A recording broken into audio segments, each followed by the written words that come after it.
राष्ट्रपिता के प्रति। At Rajghat, live images of Prime Minister Narendra Modi reaching there to pay his respects. Offerings of reverence and gratitude.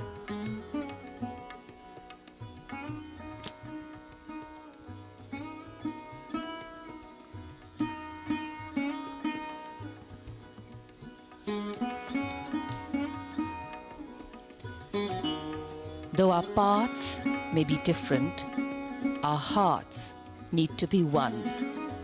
Though beliefs may be different, our destination is one.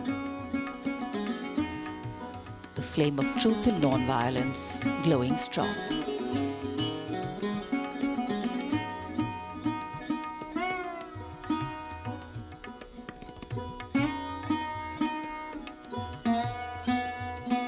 After paying his respects at Rajghat, the Prime Minister will now arrive in a short while from now at Red Fort for the flag hoisting and national address.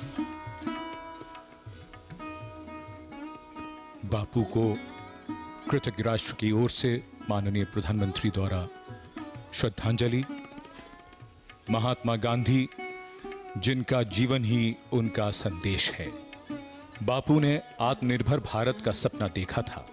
वो चाहते थे कि सदियों से जैसे हमारे गांव स्वनिर्भर रहे हैं, वैसा ही हमारा देश बने। बापू के स्वच्छता के विचार को अपनाकर देश ने थोड़े ही समय में स्वच्छ भारत की छवि दुनिया भर में प्रस्तुत की है। अब देश में उत्पादन के दायरे को बढ़ाकर उसे एक नए स्तर तक ले जाना है।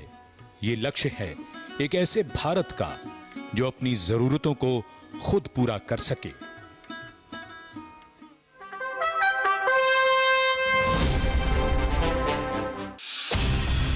खुद पर भरोसा, दुनिया भर में छा जाने की ललक और लोकल से वोकल का मंत्र,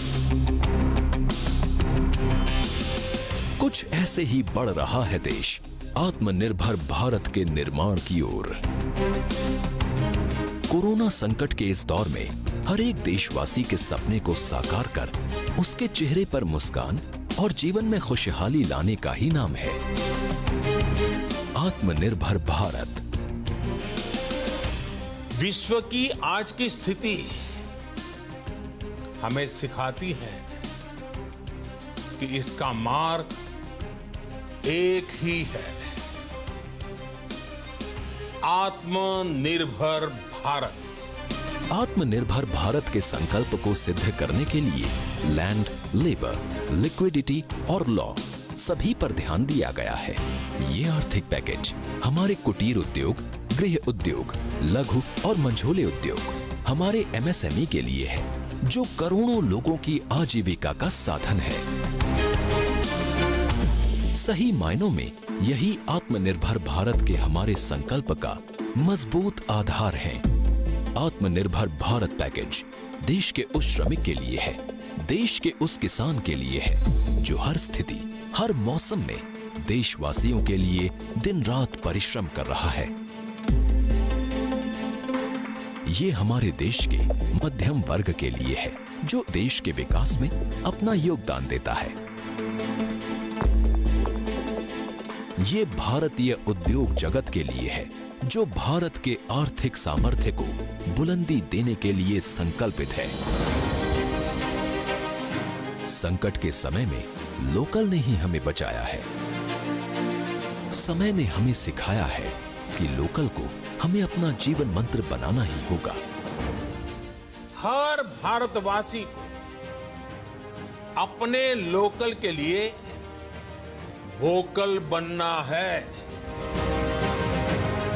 जीवन और मौत के बीच जूझ रही दुनिया में आज भारत की दवाइयां एक नई जिंदगी की आशा लेकर पहुंचती हैं। आत्मनिर्भर का मतलब ये नहीं है कि हम किसी देश के सामान का आयात बंद कर दें। इसका मतलब है कि अपनी क्वालिटी और ब्रांडिंग इस स्तर की करनी है कि लोग बाय चॉइस उसे ही खरीदें। भारत की संस्कृति और संस्कार उस आत्मनिर्भरता की बात करते हैं जिसकी आत्मा वसुधैव कुटुंबकम है। भारत की संस्कृति, भारत के संस्कार, उस आत्मनिर्भरता की बात करते हैं जिसकी आत्मा वसुधैव कुटुंबकम है। आज हमारे पास साधन है, दुनिया का बेहतरीन टैलेंट है, तो हमें किस चीज का इंतजार है? यदि हमें किसी का सहारा लेना है तो हमें अपने अंदर छिपी योग्यता, अपने मनोबल और अपने आत्मविश्वास का लेना है, क्योंकि उससे व्यक्ति आत्मनिर्भर बनता है और आत्मनिर्भर व्यक्ति के लिए सफलता के दरवाजे हमेशा खुले होते हैं। 21वीं सदी को भारत की सदी बनाने का लक्ष्य आत्मनिर्भर भारत के प्रण से ही पूरा होगा।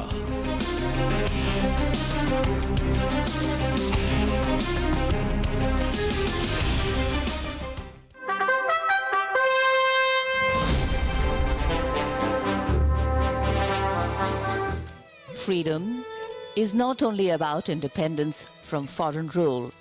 In fact, freedom is the chance to do better, be better. In the words of the Buddha, no one saves us, no one can, no one may. We ourselves must walk the path. And for any nation, self-reliance is a critical milestone on that path. India has consistently been walking that path, going from strength to strength. And that's why today, as we breathe in this air of independence, we live in a free country. With generations of Indians never having lived as subjects of a foreign power. Freedom for us is a non-negotiable, something we take for granted as being there. Today, however, allows us to reflect on how this freedom was envisioned. And here at Red Fort, the arrival of the Prime Minister. लाल किले की भव्य पृष्ठभूमि और लाल किले की प्राचीर के सामने लाहौरी दरवाजे के निकट आगमन हो रहा है दुनिया के सबसे बड़े लोकतंत्र के प्रधानमंत्री माननीय श्री नरेंद्र मोदी का।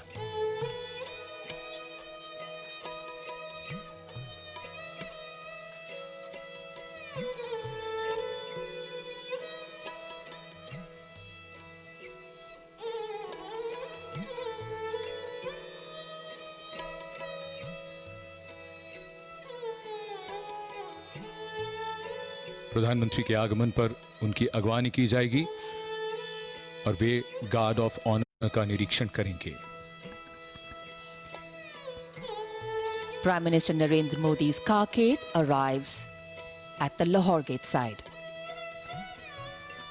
माननीय प्रधानमंत्री महोदय का आगमन स्वाधीनता दिवस समारोह के मुख्य आयोजन स्थल यानी लाल किला परिसर पर, आज जहां से प्रधानमंत्री देश को संबोधित करेंगे। प्रधानमंत्री महोदय का स्वागत रक्षा मंत्री श्री राजनाथ सिंह के द्वारा, साथ में रक्षा सचिव डॉक्टर अजय कुमार, जिनका परिचय कराते हुए दिल्ली एरिया के GOC lieutenant general Vijay Kumar Mishra से माननीय प्रधानमंत्री गार्ड ऑफ ऑनर का कुछ ही समय के उपरांत निरीक्षण करेंगे। जनरल सैल्यूट, सलाम, चेस्ट।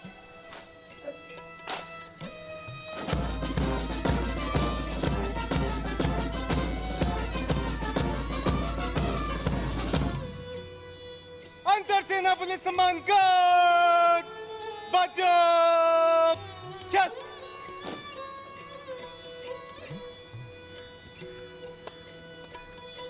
अब माननीय प्रधानमंत्री जी की परेड का निरीक्षण।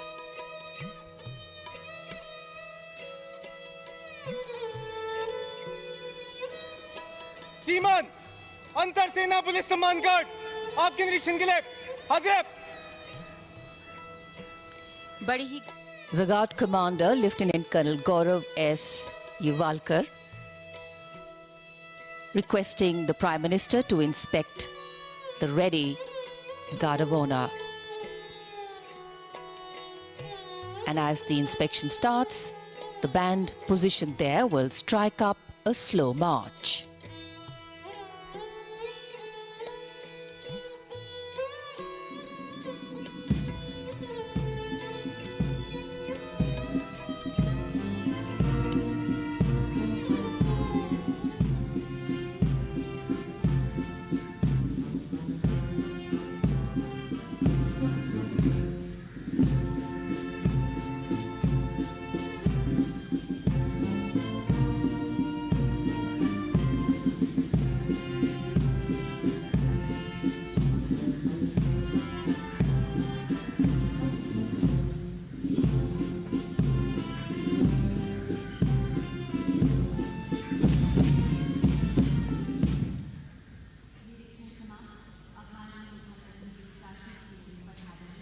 The inspection of the Guard of Honor complete, the Prime Minister moves now towards Lahori Gate, the entrance of the central courtyard of Red Fort, from where he will go up to the ramparts to unfurl the national flag and address the nation. सम्मान गारद का निरीक्षण करने के बाद माननीय प्रधानमंत्री लाल किले की प्राचीर की ओर प्रस्थान कर रहे हैं। लाल किले का भव्य और विशाल लाहौरी दरवाजा, जो कई ऐतिहासिक घटनाओं का साक्षी रहा है, 41 फीट ऊंचा और 24 फीट चौड़ा Lahori gate.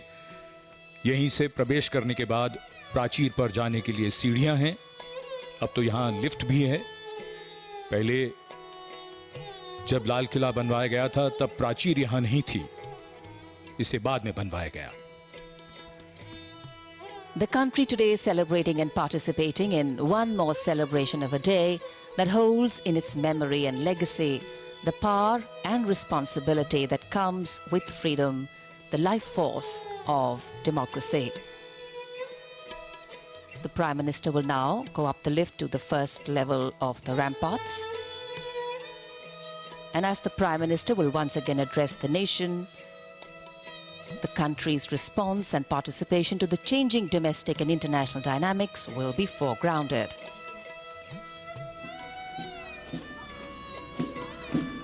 The unfurling of the national flag will be accompanied by the 21-gun salute, presented by the gunners of the elite 2233 Field Battery Ceremonial, under the command of Lieutenant Colonel Jitendra Singh Mehta.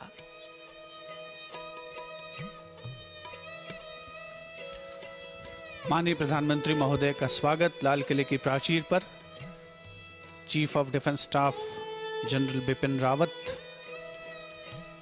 रक्षा मंत्री Shri Rajnath Singh, Delhi area के GOC lieutenant general Vijay Kumar Mishra उनके साथ में उपस्थित। प्राचीर की ओर प्रस्थान करते हुए माननीय प्रधानमंत्री अपने दूसरे कार्यकाल में दूसरी बार और लगातार 7वीं बार लाल किले की प्राचीर से वे राष्ट्र को संबोधित करेंगे। प्राचीर के ठीक सामने का क्षेत्र जहां पर राष्ट्रीय ध्वज गारद के जोशीले जवान मौजूद हैं, विशिष्ट दीर्घा जिसमें वरिष्ठ अधिकारी, राजनयिक, विदेशों के राजदूत आज के इस राष्ट्रीय पर्व का हिस्सा बनने के लिए सभी यहां पर उपस्थित हैं।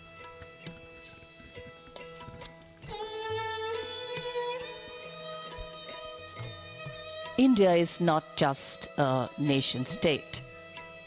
It has always stood out as an example of making the seemingly impossible become possible. लाल किले के सामने सर्वधर्म संभाव की तस्वीर, जैन मंदिर, उसके पीछे गौरी शंकर मंदिर और उसके आगे gurdwara Sisganj. Faith, belief, trust, tradition. लाल किले के बाईं ओर Jama Masjid. In fact, tradition, philosophy, ideas, and growth all have coexisted and co-flowered with a seeming randomness but larger design in India. Tolerance, inclusivity, and respect have been valued and incorporated in the Constitution given to us by our visionary leaders. Dissent has made us progress. Collaboration has helped us grow, and belief in our nationhood has kept us together. The task of freedom and the taste of freedom rests sweet on days of celebration. Defense Minister Shri Rajnath Singh. India's dream of becoming an independent nation after years of colonial rule came true on the 15th of August 1947. At the stroke of midnight, India began its journey as a free country. And today, as the largest democracy in the world, we are positioned and poised to continue forward. आज के समय में बदले हुए व्यवहार से हम corona का मुकाबला कर रहे हैं। ये न्यू नॉर्मल है, नया सामान्य व्यवहार। आज के समय में ये बदला हुआ व्यवहार बेहद जरूरी है। मुश्किलें सदा नहीं रहती, उनकी सीख रह जाती है। ऐतिहासिक लाल किला और उसकी प्राचीर, जहां से कुछ ही देर में माननीय प्रधानमंत्री द्वारा ध्वजारोहण होगा और वो राष्ट्र को संबोधित करेंगे।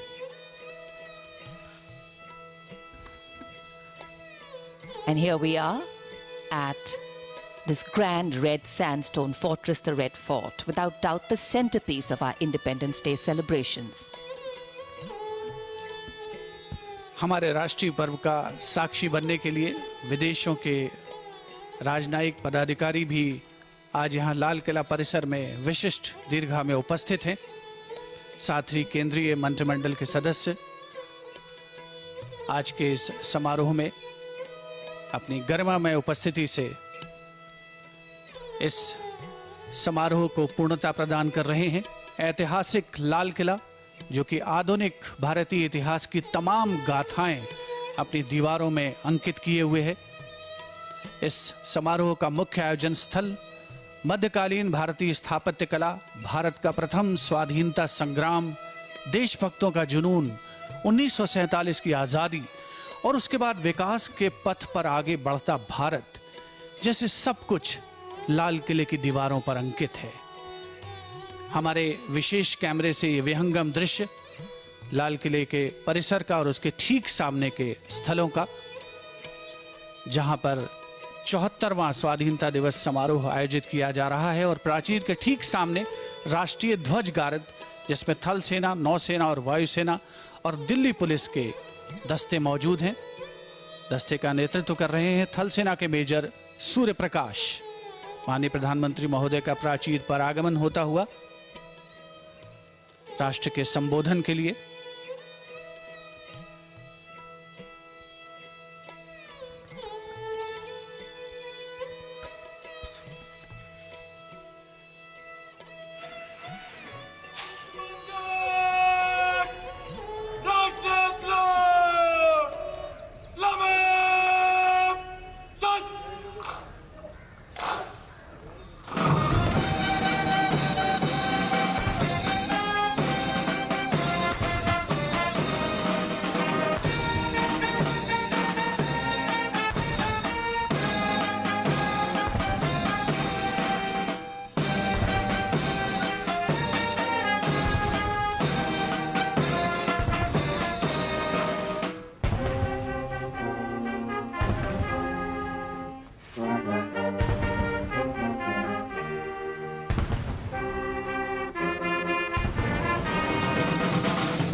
माननीय प्रधानमंत्री जी, लगातार 7वीं बार स्वाधीनता दिवस पर प्रधानमंत्री श्री नरेंद्र मोदी राष्ट्र को संबोधित करेंगे।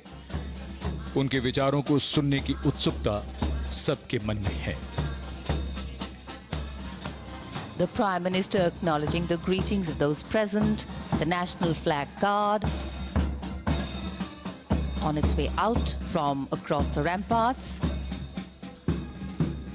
And in a short while from now, the Prime Minister will address the nation from the historic Red Fort.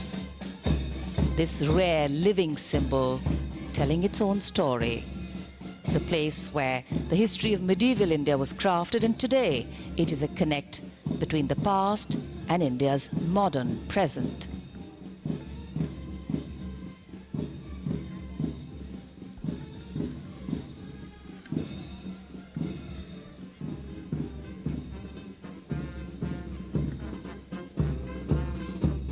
राष्ट्रीय ध्वजारोहण गारद के सजीले जवान रवाना हो रहे हैं समारोह स्थल से।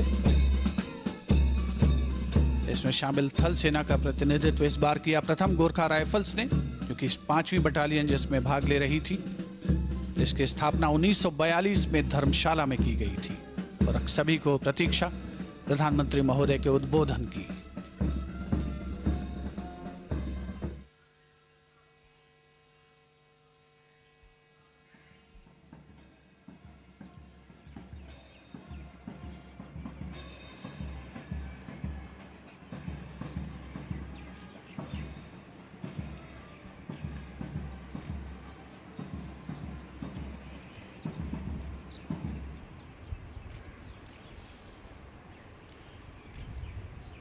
मेरे प्यारे देशवासियों, आजादी के इस पावन पर्व की सभी देशवासियों को बधाई और बहुत बहुत शुभकामनाएं।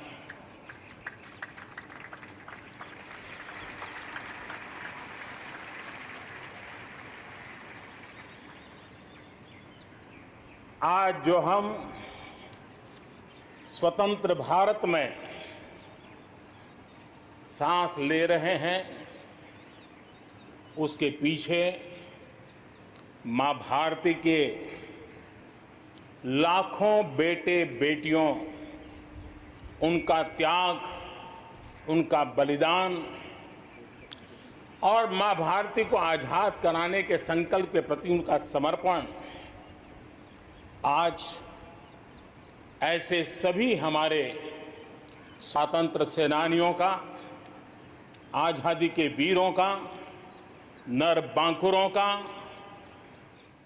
वीर शहीदों का नमन करने का ये पर्व है। हमारे फौज के जाबाज जवान, हमारे अर्धसैनिक बल, हमारे पुलिस के जवान, सुरक्षा बल से जुड़े हुए हर कोई मां भारती के रक्षा में जुटे रहते हैं, सामान्य मानवी की सुरक्षा में जुटे रहते हैं। आज उन सबको भी हृदयपूर्वक, आदरपूर्वक स्मरण करने का, उनके महान त्याग तपस्या को नमन करने का पर्व है। एक नाम और, श्री अरविंद घोष क्रांति दूत से लेकर आध्यात्म की यात्रा, आज उनके संकल्प, उनका जन्म जयंती है। हमें उनके संकल्पों को, हमारे संकल्पों को पूर्ण करने के उनकी तरफ से आशीर्वाद बने रहे। हम एक विशिष्ट परिस्थिति से गुजर रहे हैं। आज छोटे छोटे बालक मेरे सामने नजर नहीं आ रहे। भारत का उज्जवल भविष्य क्यों? कोरोना ने सबको रोका हुआ है। इस कोरोना के कालखंड में लक्षावधि कोरोना वॉरियर्स, चाहे डॉक्टर हो, नर्सिस हो, सफाई कर्मी हो, एम्बुलेंस चलाने वाले लोग हो, किस किस के नाम गिनाऊंगा। उन लोगों ने इतने लंबे समय तक जिस प्रकार से सेवा परमो धर्मः इस मंत्र को जी करके दिखाया है, पूर्ण समर्पण भाव से मां भारती के लालों की सेवा की है, ऐसे सभी कोरोना वॉरियर्स को भी मैं आज नमन करता हूं। इस कोरोना के कालखंड में अनेक हमारे भाई बहन इस कोरोना के संकट में प्रभावित हुए हैं। कई परिवार प्रभावित हुए हैं। कईयों ने अपनी जान भी गंवाई है। मैं ऐसे सभी परिवारों के प्रति अपनी संवेदनशीलता प्रकट करता हूं और इस कोरोना के खिलाफ मुझे विश्वास है 130 करोड़ देशवासियों की अदम्य इच्छा शक्ति, संकल्प शक्ति हमें उसमें भी विजय दिलाएगी और हम विजयी होके रहेंगे। मुझे विश्वास है कि पिछले दिनों भी हम एक प्रकार से अनेक संकटों से गुजर रहे। बाढ़ का प्रकोप, खास करके नॉर्थ ईस्ट, पूर्वी भारत, दक्षिण भारत, पश्चिमी भारत के कुछ इलाके, कहीं लैंडस्लाइड, अनेक दिक्कतों का सामना लोगों को करना पड़ा है। अनेक लोगों ने अपनी जान गंवाई है। मैं उन परिवारों के प्रति भी मेरी संवेदना व्यक्त करता हूं और राज्य सरकारों के साथ कंधे से कंधा मिलाकर के ऐसी संकट की घड़ी में हमेशा देश एक बनकर के, चाहे केंद्र सरकार हो, राज्य सरकार हो, हम मिलकर के तत्काल जितनी भी मदद पहुंचाने का प्रयास कर सकते हैं, सफलतापूर्वक कर रहे हैं। मेरे प्यारे देशवासियों, आजादी का पर्व हमारे लिए, ये स्वतंत्रता का पर्व आजादी के वीरों को याद कर करके नए संकल्पों की ऊर्जा का एक अवसर होता है। एक प्रकार से हमारे लिए ये नई प्रेरणा लेकर के आता है, नया उमंग, नया उत्साह लेकर के आता है। और इस बार तो हमारे लिए संकल्प करना बहुत आवश्यक भी है और बहुत शुभ अवसर भी है, क्योंकि अगला जब हम आजादी का पर्व मनाएंगे तब हम 75 वर्ष में प्रवेश करेंगे। ये अपने आप में एक बहुत बड़ा अवसर है और इसलिए आज आने वाले 2 साल के लिए बहुत बड़े संकल्प लेकर के हमें चलना है। 130 करोड़ देशवासियों को चलना है। आजादी के 75 वर्ष में जब प्रवेश करेंगे और आजादी के 75 वर्ष जब पूर्ण होंगे, हम हमारे संकल्पों की पूर्ति का एक महापर्व के रूप में उसको भी मनाएंगे। मेरे प्यारे देशवासियों, हमारे पूर्वजों ने अखंड एक निष्ठ तपस्या करके त्याग और बलिदान की उच्च भावनाओं को प्रस्तावित करते हुए हमें जिस प्रकार से आजादी दिलाई है, उन्होंने न्यौछावर कर दिया है। लेकिन हम ये बात न भूलें कि गुलामी के इतने लंबे कालखंड में कोई भी पल ऐसा नहीं था, कोई भी क्षेत्र ऐसा नहीं था कि जब आजादी की ललक न उठी हो, आजादी की इच्छा को लेकर के किसी ने प्रयास न किया हो, जंग न किया हो, त्याग न किया हो और एक प्रकार से जवानी जेलों में खपा दी। जीवन के सारे सपनों को, फांसी के फंदों को चूम करके आहूत कर दिया। ऐसे वीरों को नमन करते हुए और फिर एक तरफ सशस्त्र क्रांति का दौर, दूसरी तरफ जन आंदोलन का दौर, पूज्य बापू के नेतृत्व में राष्ट्र जागरण के साथ जन आंदोलन की एक धारा ने आजादी के आंदोलन को एक नई ऊर्जा दी और हम आजादी के पर्व को आज मना पा रहे हैं। इस आजादी के जंग में भारत की आत्मा को कुचलने के भी निरंतर प्रयास हुए हैं, अनगिनत प्रयास हुए हैं। भारत को अपनी संस्कृति, परंपरा, रीत रिवाज, इन सब से उखाड़ फेंकने के लिए क्या कुछ नहीं हुआ। वो कालखंड था, सैकड़ों सालों का कालखंड था। शाम दाम दंड भेद सब कुछ अपने चरम पर था। और कुछ लोग तो ये मान के चलते थे कि हम तो यावत चंद्र दिवाकरो यहां पर राज करने के लिए आए हैं। लेकिन आजादी की ललक ने उनके सारे मंसूबों को जमीन दोस्त कर दिया।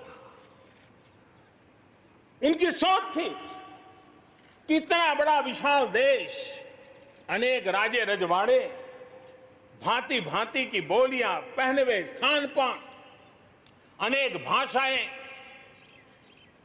इतनी विविधताओं के कारण बिखरा हुआ देश कभी एक होकर के आजादी का जंग लड़ नहीं सकता है। लेकिन इस देश की प्राण शक्ति वो पहचान नहीं पाए। अंतर्भूत जो प्राण शक्ति है, एकता का सूत्र जो हमें सबको बांध करके रखा हुआ है, उसने आजादी के उस पर्व में पूरी ताकत के साथ जब वो मैदान में आया तो देश आजादी के जंग में विजयी हुआ। हम ये भी जानते हैं कि वो कालखंड था, विस्तारवाद की सोच वालों ने दुनिया में जहां भी फैल सकते के फैलने का प्रयास किया, अपने झंडे गाड़ने की कोशिश की। लेकिन भारत का आजादी का आंदोलन दुनिया के अंदर भी एक प्रेरणा का पुंज बन गया, दिव्य स्तंभ बन गया और दुनिया में भी आजादी की ललक जगी। और जो लोग विस्तारवाद के अंधी दौड़ में लगे हुए थे, अपने झंडे गाड़ने में लगे थे, उन्होंने अपने इस मंसूबों को, विस्तारवाद के मंसूबों को पार करने के लिए दुनिया को दो महाविश्व युद्ध में झोंक दिया, मानवता को तहस नहस कर दिया, जिंदगी तबाह कर दी, दुनिया को तबाह कर दिया। लेकिन ऐसे कालखंड में भी, युद्ध की विभीषिका के बीच भी भारत ने अपनी आजादी की ललक को नहीं छोड़ा, न कमी आने दी न नमी आने दी। देश बलिदान करने की जरूरत पड़ी, बलिदान देता रहा, कष्ट झेलने की जरूरत पड़ी, कष्ट झेलता रहा, जन आंदोलन खड़ा करने की जरूरत पड़ी, जन आंदोलन खड़ा करता रहा। और भारत की एक लड़ाई ने दुनिया में आजादी के लिए एक माहौल बना दिया। और भारत की एक शक्ति ने दुनिया में जो बदलाव लाया, विस्तारवाद के लिए चुनौती बन गया भारत। इतिहास इस बात को कभी नकार नहीं सकता है। इतिहास इस बात को नहीं। मेरे प्यारे देशवासियों, आजादी की लड़ाई में पूरे विश्व में भारत ने अपनी एकजुटता की ताकत, अपनी सामूहिकता की ताकत, अपने उज्जवल भविष्य के प्रति अपना संकल्प, समर्पण और प्रेरणा, उस ऊर्जा को लेकर के देश आगे बढ़ता चला गया। मेरे प्यारे देशवासियों, कोरोना वैश्विक महामारी के बीच 130 करोड़ भारतीयों ने संकल्प लिया, संकल्प आत्मनिर्भर बनने का। और आत्मनिर्भर भारत आज हर हिंदुस्तान के मन मस्तिष्क को में छाया हुआ है। आत्मनिर्भर भारत, ये सपना संकल्प में परिवर्तित देख रहे हैं। आत्मनिर्भर भारत ये एक प्रकार से शब्द नहीं, ये आज 130 करोड़ देशवासियों के लिए मंत्र बन गया है। हम जानते हैं, जब मैं आत्मनिर्भर की बात करता हूं, हम में से जो भी 25-30 साल की उम्र से ऊपर होंगे, उन सब ने अपने परिवार में अपने माता पिता या अपने बुजुर्गों से सुना होगा कि भाई बेटे बेटी अब 20 साल 21 साल के हो गए हो, अब अपने पैरों पे खड़े हो जाओ। 20-21 साल में भी परिवार संतानों से अपने पैरों पर खड़े होने की अपेक्षा करता है। हम तो आजादी के 75 वर्ष के एक कदम दूर है तब हमारे लिए भी भारत जैसे देश को अपने पैरों पर खड़ा होना अनिवार्य है, आत्मनिर्भर बनना अनिवार्य है। जो परिवार के लिए आवश्यक है वो देश के लिए भी आवश्यक है। और इसलिए और मुझे विश्वास है भारत इस सपने को चरितार्थ करके रहेगा। और उसका कारण मेरे देश के नागरिकों के सामर्थ्य पर मुझे यकीन है, मुझे मेरे देश की प्रतिभा पर गर्व है, मुझे देश के युवाओं में, देश की मातृशक्ति में, हमारी महिलाओं में अप्रतिम सामर्थ्य जो है उस पर मेरा भरोसा है। मेरा हिंदुस्तान की सोच, हिंदुस्तान का अप्रोच, इस पर विश्वास है। और इतिहास गवाह है कि भारत एक बार ठान लेता है तो भारत करके रहता है। और इसी के कारण जब हम आत्मनिर्भर की बात करते हैं तो दुनिया को भी उत्सुकता भी है, भारत से अपेक्षा भी है। और इसलिए हमें उस अपेक्षा को पूर्ण करने के लिए अपने आप को योग्य बनाना बहुत आवश्यक है। हमें अपने आप को तैयार करना बहुत आवश्यक है। भारत के चिंतन में भारत जैसे विशाल देश, भारत युवा शक्ति से भरा हुआ देश, आत्मनिर्भर भारत की पहली शर्त होती है आत्मविश्वास से भरा हुआ भारत। उसकी यही नींव होती है और यही विकास को नई गति, नई ऊर्जा देने का सामर्थ्य रहती है। भारत विश्व एक परिवार के संस्कारों से पला बड़ा हुआ है। अगर वेद कहते थे वसुधैव कुटुंबकम तो विनोबा जी कहते थे जय जगत। और इसलिए हमारे लिए विश्व एक परिवार है। और इसलिए आर्थिक विकास भी हो लेकिन साथ साथ मानव और मानवता का भी केंद्र स्थान होना चाहिए, इसका महत्व होना चाहिए। उसी को लेकर के हम चलते हैं। आज दुनिया इंटरकनेक्टेड है, आज दुनिया इंटरडिपेंडेंट है। और इसलिए समय की मांग है कि विश्व अर्थव्यवस्था में भारत जैसे विशाल देश का योगदान बढ़ना चाहिए। विश्व कल्याण के लिए भी ये भारत का कर्तव्य है। और भारत को अपना योगदान बढ़ाना है तो भारत को स्वयं को सशक्त होना होगा, भारत को आत्मनिर्भर होना होगा। हमें जग कल्याण के लिए भी अपने आप को सामर्थ्यवान बनाना ही पड़ेगा। और जब हमारी जड़ें मजबूत होगी, हमारा अपना सामर्थ्य होगा तो हम दुनिया का भी कल्याण करने की दिशा में कदम उठा सकते हैं। हमारे देश में अथाक प्राकृतिक संपदा है, क्या कुछ नहीं है।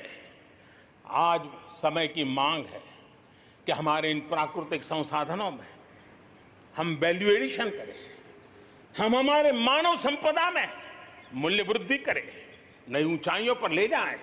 और हम देश में कब तक कच्चा माल विदेश भेजते रहेंगे, रॉ मटेरियल कब तक दुनिया में भेजते रहेंगे। और देखिए तो रॉ मटेरियल दुनिया में भेजना और फिनिश गुड को दुनिया से वापस लाना, ये खेल कब तक चलेगा। और इसलिए हमें आत्मनिर्भर बनना होगा। हमारी हर शक्ति पर वैश्विक आवश्यकताओं के अनुसार मूल्य वृद्धि करना है, ये हमारा दायित्व है। ये वैल्यू एडिशन करने की दिशा में हम आगे बढ़ना चाहते हैं। हम विश्व में योगदान करने के लिए हम आगे बढ़ना चाहते हैं। विश्व में हम कुछ न कुछ, उसी प्रकार से कृषि क्षेत्र, एक समय था जब हम बाहर से गेहूं मंगवा करके अपना पेट भरते थे, लेकिन हमारे देश के किसानों ने वो कमाल करके दिखा दिया। आत्मनिर्भर भारत आज कृषि क्षेत्र में बना है। आज भारत के किसान भारत के नागरिकों का ही पेट भरते इतना नहीं है। आज भारत वो स्थिति में है कि दुनिया में जिसकी जरूरत है उसको भी हम अन्न दे सकते हैं। अगर ये हमारी शक्ति है, आत्मनिर्भर की ये ताकत है, तो हमारे कृषि क्षेत्र में भी मूल्य वृद्धि आवश्यक है। वैश्विक आवश्यकताओं के अनुसार हमारे कृषि जगत में बदलाव की आवश्यकता है। विश्व की अपेक्षाओं को पूरा करने के लिए हमने हमारे कृषि जगत को भी आगे बढ़ाने की जरूरत है। आज देश अनेक नए कदम उठा रहा है और इसलिए अब आप देखिए, स्पेस सेक्टर में हमने खुला कर दिया, देश के युवाओं को अवसर मिला है। हमने कृषि क्षेत्र को कानूनों से मुक्त कर दिया, बंधनों से मुक्त कर दिया। हमने आत्मनिर्भर बनाने का प्रयास किया हुआ है। जब भारत स्पेस सेक्टर में ताकतवर बनता है तो पड़ोसियों को जरूर उसका लाभ होता है। जब आप ऊर्जा के क्षेत्र में पावरफुल होते हैं तो जे देश अपना अंधेरा मिटाना चाहता है, भारत उसमें मदद कर सकता है। देश के जब हेल्थ सेक्टर का इंफ्रास्ट्रक्चर आत्मनिर्भर हो जाता है तो विश्व के अनेक देशों को टूरिज्म के रूप में, हेल्थ डेस्टिनेशन के रूप में भारत उनकी पसंदीदा बन सकता है।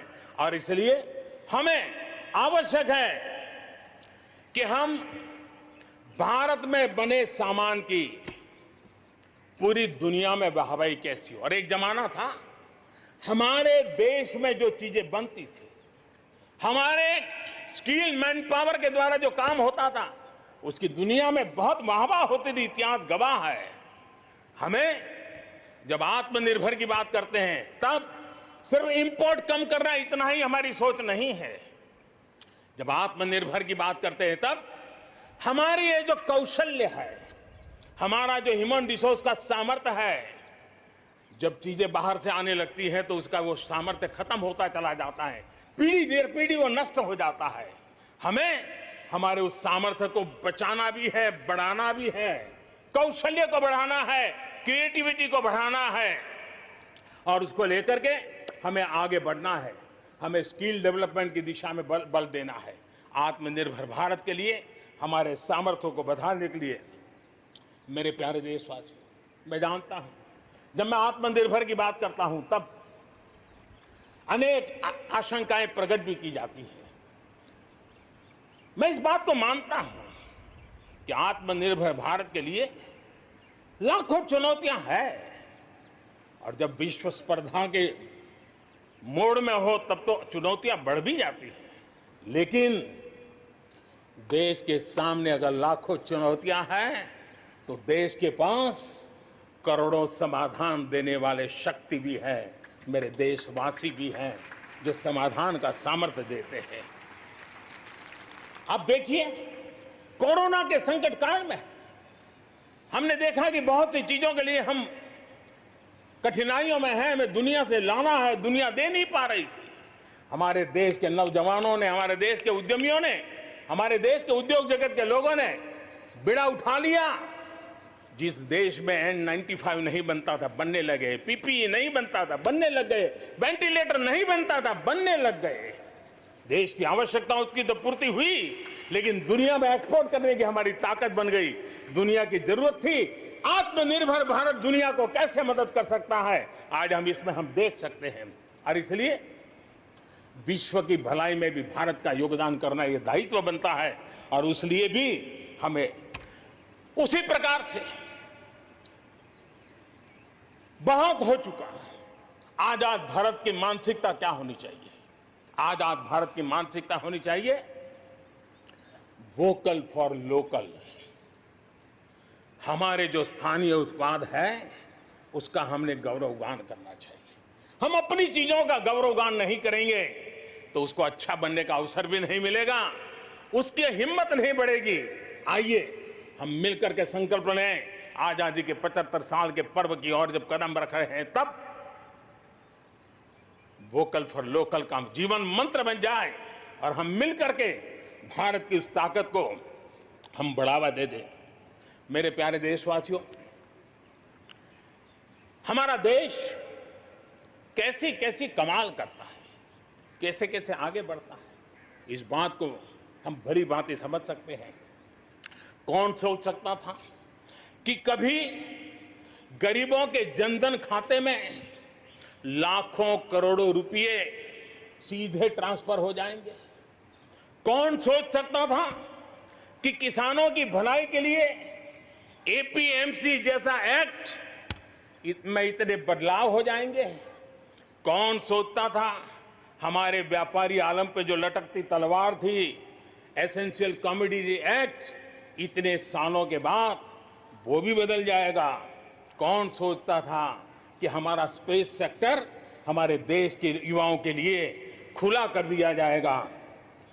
आज हम देख रहे हैं राष्ट्रीय शिक्षा नीति हो, one nation one ration card की बात हो, वन नेशन वन ग्रिड की बात हो, वन नेशन वन टैक्स की बात हो, इंसॉल्वेंसी और बैंकरप्सी कोड उसकी बात हो, चाहे बैंकों को मर्जर करने का प्रयास हो, देश की सच्चाई बन चुकी है, देश की हकीकत है। भारत में परिवर्तन के इस कालखंड में रिफॉर्म्स के परिणामों को दुनिया देख रही है। एक के बाद एक दूसरे से जुड़े हुए हम जो रिफॉर्म्स कर रहे हैं उसको दुनिया बहुत बारीकी से देख रही है और उसी का कारण है बीते वर्ष भारत में एफडीआई में अब तक के सारे रिकॉर्ड तोड़ दिए। फॉरेन डायरेक्ट इन्वेस्टमेंट अब तक के सारे रिकॉर्ड तोड़ दिए। बीते वर्ष भारत में एफडीआई में 18% की वृद्धि हुई है, बढ़ोतरी हुई है और इसलिए कोरोना काल में भी दुनिया की बड़ी बड़ी कंपनियां भारत की ओर रुख ले रही हैं। ये विश्वास ऐसे ही पैदा नहीं हुआ है, ऐसे ही दुनिया मोहित नहीं हुई है। इसके लिए भारत ने अपनी नीतियों पर, भारत ने अपने लोकतंत्र पर, भारत ने अपनी अर्थव्यवस्था की बुनियाद की मजबूती पर जो काम किए हैं उसने ये विश्वास जगाया है। दुनिया भर के अनेक बिजनेस भारत को सप्लाई चेन के केंद्र के रूप में आज देख रहे हैं। अब हमें मेक इन इंडिया के साथ साथ मेक फॉर वर्ल्ड ये मंत्र को लेकर के भी हमें आगे बढ़ना है। 130 करोड़ देशवासियों का सामर्थ्य, जब एक ही समय में, जरा याद कीजिए पिछले कुछ दिन, और 130 करोड़ देशवासियों के सामर्थ्य के लिए गर्व कीजिए। कोरोना के इस महाकालखंड में एक तरफ चक्रवात, पूरब में भी चक्रवात, पश्चिम में भी चक्रवात, बिजली गिरने से अनेक लोगों की मौत की खबरें, कहीं पर बार बार भूस्खलन की घटनाएं, छोटे मोटे भूकंप के झटके इतना कम था तो हमारे किसानों के लिए टिड्डी दल की आपत्तियां आई। न जाने एक साथ एक के बाद एक मुसीबतों का अंबार लग गया, लेकिन उसके बावजूद भी देश जरा भी अपना विश्वास नहीं खोया। देश आत्मविश्वास के साथ आगे बढ़ता जाया गया। देशवासियों के जीवन को, देश की अर्थव्यवस्था को कोरोना के प्रभाव से जल्दी से जल्दी बाहर निकालना आज हमारी प्राथमिकता है। इसमें अहम भूमिका रहेगी नेशनल इंफ्रास्ट्रक्चर पाइपलाइन प्रोजेक्ट की। इस पर 110 लाख करोड़ उससे भी ज्यादा खर्च किए जाएंगे। इसके लिए अलग अलग सेक्टर्स में लगभग 7,000 प्रोजेक्ट्स की पहचान कर ली गई है।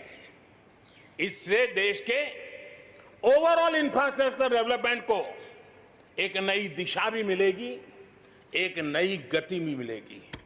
और इससे हमेशा ये कहा जाता है ऐसे संकट की घड़ी में जितना ज्यादा इंफ्रास्ट्रक्चर को बल दिया जाए ताकि आर्थिक गतिविधि बढ़ती है, लोगों को रोजगार मिलता है, काम मिलता है, उसके जुड़े हुए कई काम एक साथ चल जाते हैं।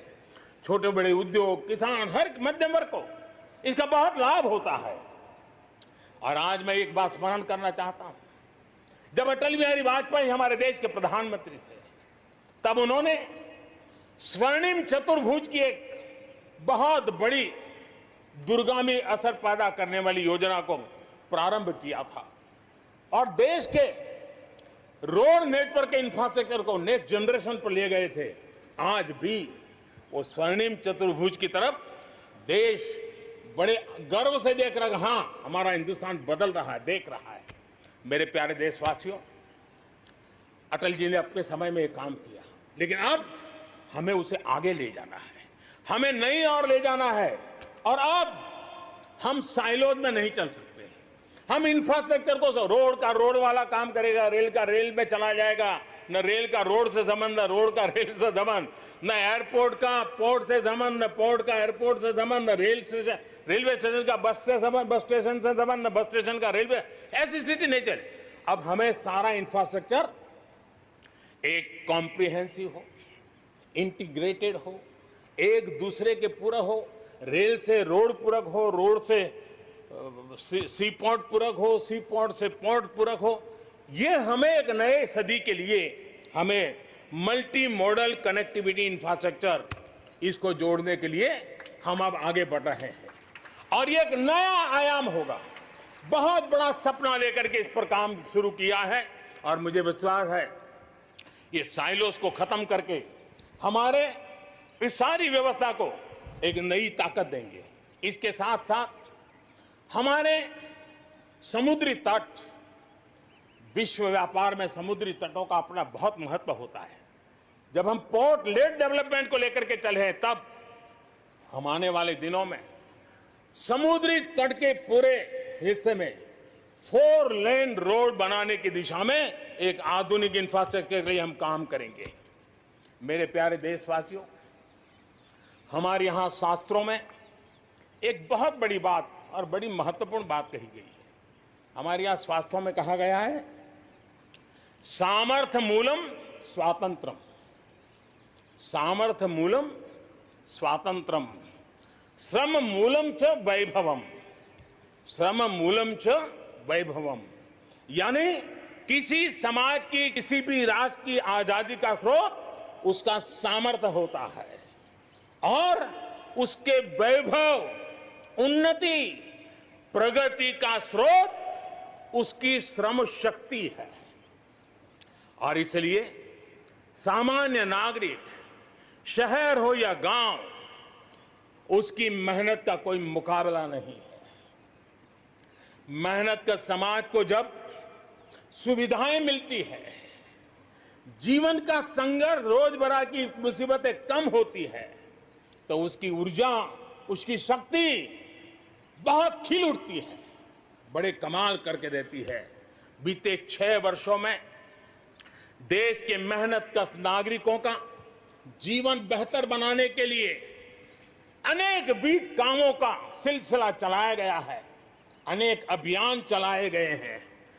आप देखिए, बैंक खाता हो, पक्के घर की बात हो, इतनी बड़ी मात्रा में शौचालय बनाने हो, हर घर में बिजली कनेक्शन पहुंचाना हो, माताओं बहनों को धुएं से मुक्त करने के लिए गैस का कनेक्शन देना हो, गरीब से गरीब को बीमा सुरक्षा देने का प्रयास हो, 5 लाख रुपए तक अच्छे से अच्छे अस्पताल में मुफ्त इलाज कराने के लिए आयुष्मान भारत योजना हो, राशन की दुकानों को टेक्नोलॉजी जोड़ने की बात हो, हर गरीब, हर व्यक्ति बिना किसी भेदभाव के पूरी पारदर्शिता के साथ उसको लाभ पहुंचाने में पिछले 6 साल ने बहुत अच्छी तरह प्रगति की है। कोरोना के संकट में भी इन व्यवस्थाओं में बहुत मदद मिली है। इस दौरान करोड़ों गरीब परिवारों को मुफ्त गैस सिलेंडर पहुंचना, राशन कार्ड हो या न हो, 80 करोड़ से ज्यादा मेरे देशवासियों को उनके घर का चूल्हा जलता रहे, 80 करोड़ देशवासियों को मुफ्त में अनाज पहुंचाने का काम हो। 90,000 करोड़ रुपए से ज्यादा सीधे बैंक खाते में पैसे ट्रांसफर हो, कुछ वर्ष पहले तो सोच भी नहीं सकते थे, कल्पना ही नहीं कर सकते थे कि दिल्ली 1 रुपया से 1 रुपया निकले और 100 के 100 पैसे गरीब के खाते में जमा हो जाए, ये पहले कभी सोचा भी नहीं जा सकता है। अपने ही गांव में रोजगार के लिए गरीब कल्याण रोजगार अभियान शुरू किया गया है। श्रमिक साथी खुद को रीस्किल करे, अपस्किल करे, इस पर विश्वास करते हुए, श्रम शक्ति पे भरोसा करते हुए, गांव के संसाधनों पर भरोसा करते हुए, हम वोकल फॉर लोकल को बल देते हुए, रीस्किल अपस्किल के द्वारा हम हमारे देश की श्रम शक्ति को, हमारे गरीबों को एम्पावर करने की दिशा में हम काम कर रहे हैं। शहर में हमारे जो श्रमिक हैं, क्योंकि आर्थिक गतिविधि का केंद्र शहर है, गांव से लोग दूर दूर से शहरों में आते हैं, स्ट्रीट वेंडर्स हो, रेडी पटरी वाले लोग हो, आज बैंकों से उनको सीधा पैसा देने की योजना चल रही है। लाखों लोगों ने इतने कम समय में कोरोना के कालखंड में इसका फायदा उठाया है। अब उनको कहीं से ज्यादा ब्याज से खानगी स्तर पर पैसे लेने की जरूरत नहीं पड़ेगी, बैंक से वो अधिकार से अपने पैसे ले पाएगा। उसी प्रकार से जब शहर में हमारे श्रमिक आते हैं, उनको रहने की अगर अच्छी सुविधा मिल जाए तो उनकी कार्य क्षमता में भी बहुत बढ़ोतरी होती है। और इसी बात को ध्यान में रखते हुए शहर के अंदर उनके लिए हमने आवास की व्यवस्था की एक बहुत बड़ी योजना बनाई है, ताकि शहर के अंदर जब श्रमिक आएगा तो वो अपने काम के लिए मुक्त मन से पूरे विश्वास के साथ आगे बढ़ पड़ेंगे। मेरे प्यारे देशवासियों, ये भी सही है कि विकास की इस यात्रा में भी हमने देखा है, जैसे समाज जीवन में कुछ तबके पीछे रह जाते हैं, गरीबी से बाहर निकल नहीं पाते हैं, वैसे राष्ट्र जीवन में भी कुछ क्षेत्र होते हैं, कुछ भूभाग होते हैं, कुछ इलाके होते हैं जो पीछे रह जाते हैं। आत्मनिर्भर भारत बनाने के लिए हमारे लिए संतुलित विकास बहुत आवश्यक है और हमने 110 से ज्यादा आकांक्षी जिले आइडेंटिफाई किए हैं। उन 110 जिले जो एवरेज से भी पीछे हैं, उनको राज्य की और राष्ट्र की एवरेज तक ले आना है। सभी पैरामीटर में लेता है। वहां के लोगों को बेहतर शिक्षा मिले, वहां के लोगों को बेहतर स्वास्थ्य सुविधाएं मिले, वहां के लोगों को रोजगार के स्थानीय अवसर पैदा हो, और उसके लिए लगातार हमने इन 110 जिले जो हमारी विकास यात्रा में कहीं पीछे छूट गए हैं, उनको आगे ले जाने के लिए प्रयास कर रहे हैं। मेरे प्यारे देशवासियों, आत्मनिर्भर भारत की अहम प्राथमिकता आत्मनिर्भर कृषि और आत्मनिर्भर किसान, और इसको हम कभी भी नजरअंदाज नहीं कर सकते हैं। किसान को पिछले दिनों हमने देखा है, एक के बाद एक रिफॉर्म आजादी के इतने सालों के बाद किए गए हैं। किसान को तमाम बंधनों से मुक्त करना हो, वो काम हमने कर दिया है। आप सोच नहीं सकते होंगे, हमारे देश में आप अगर साबुन बनाते हैं, हिंदुस्तान के कोने में जाके साबुन बेच सकते हैं। आप अगर कपड़ा बनाते हैं, हिंदुस्तान के किसी कोने में जाके कपड़ा बेच सकते हैं। आप चीनी बनाएं, आप चीनी बेच सकते हैं। लेकिन मेरा किसान, बहुत लोगों को पता नहीं होगा, मेरे देश का किसान जो उत्पादन करता था, न वो अपनी मर्जी से बेच सकता था, न अपनी मर्जी से जहां बेचना चाहता था वहां बेच सकता था। उसके लिए जो दायरा तय किया था वहीं बेचना पड़ता था। उस सारे बंधनों को हमने खत्म कर दिया है। अब हिंदुस्तान का किसान उस आजादी की सांस को ले पाएगा, ताकि वो हिंदुस्तान के किसी में भी, दुनिया के किसी भी कोने में अपना माल बेचना चाहता है, वो अपने टर्म्स पर बेच पाएगा। इस बात को हमने किसान की आय को बढ़ाने के लिए अनेक वैकल्पिक चीजों को भी बल दिया है।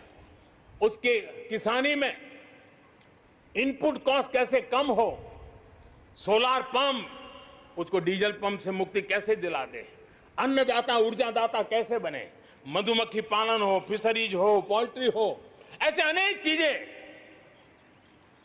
उसके साथ जुड़ जाएं ताकि उसकी आय दोगुना हो जाए। उस दिशा में हम लगातार काम कर रहे हैं। आज समय की मांग है हमारा कृषि क्षेत्र आधुनिक बने, मूल्य वृद्धि हो, वैल्यू एडिशन हो, फूड प्रोसेसिंग हो, पैकेजिंग की व्यवस्था हो, उसको संभालने की व्यवस्था हो, और इसलिए अच्छे इंफ्रास्ट्रक्चर की जरूरत है।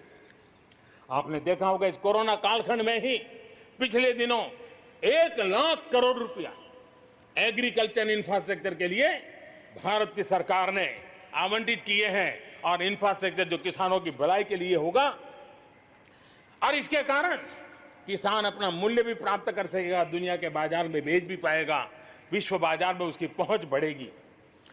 आज हमने ग्रामीण उद्योगों को मजबूत करने की जरूरत है। ग्रामीण क्षेत्रों में विशिष्ट प्रकार से आर्थिक क्लस्टर बनाने जाएंगे। कृषि और गैर कृषि उद्योगों को गांव के अंदर एक जाल बनाई जाएगी, और उसके कारण उसके साथ साथ किसानों के लिए जो नई एफपीओ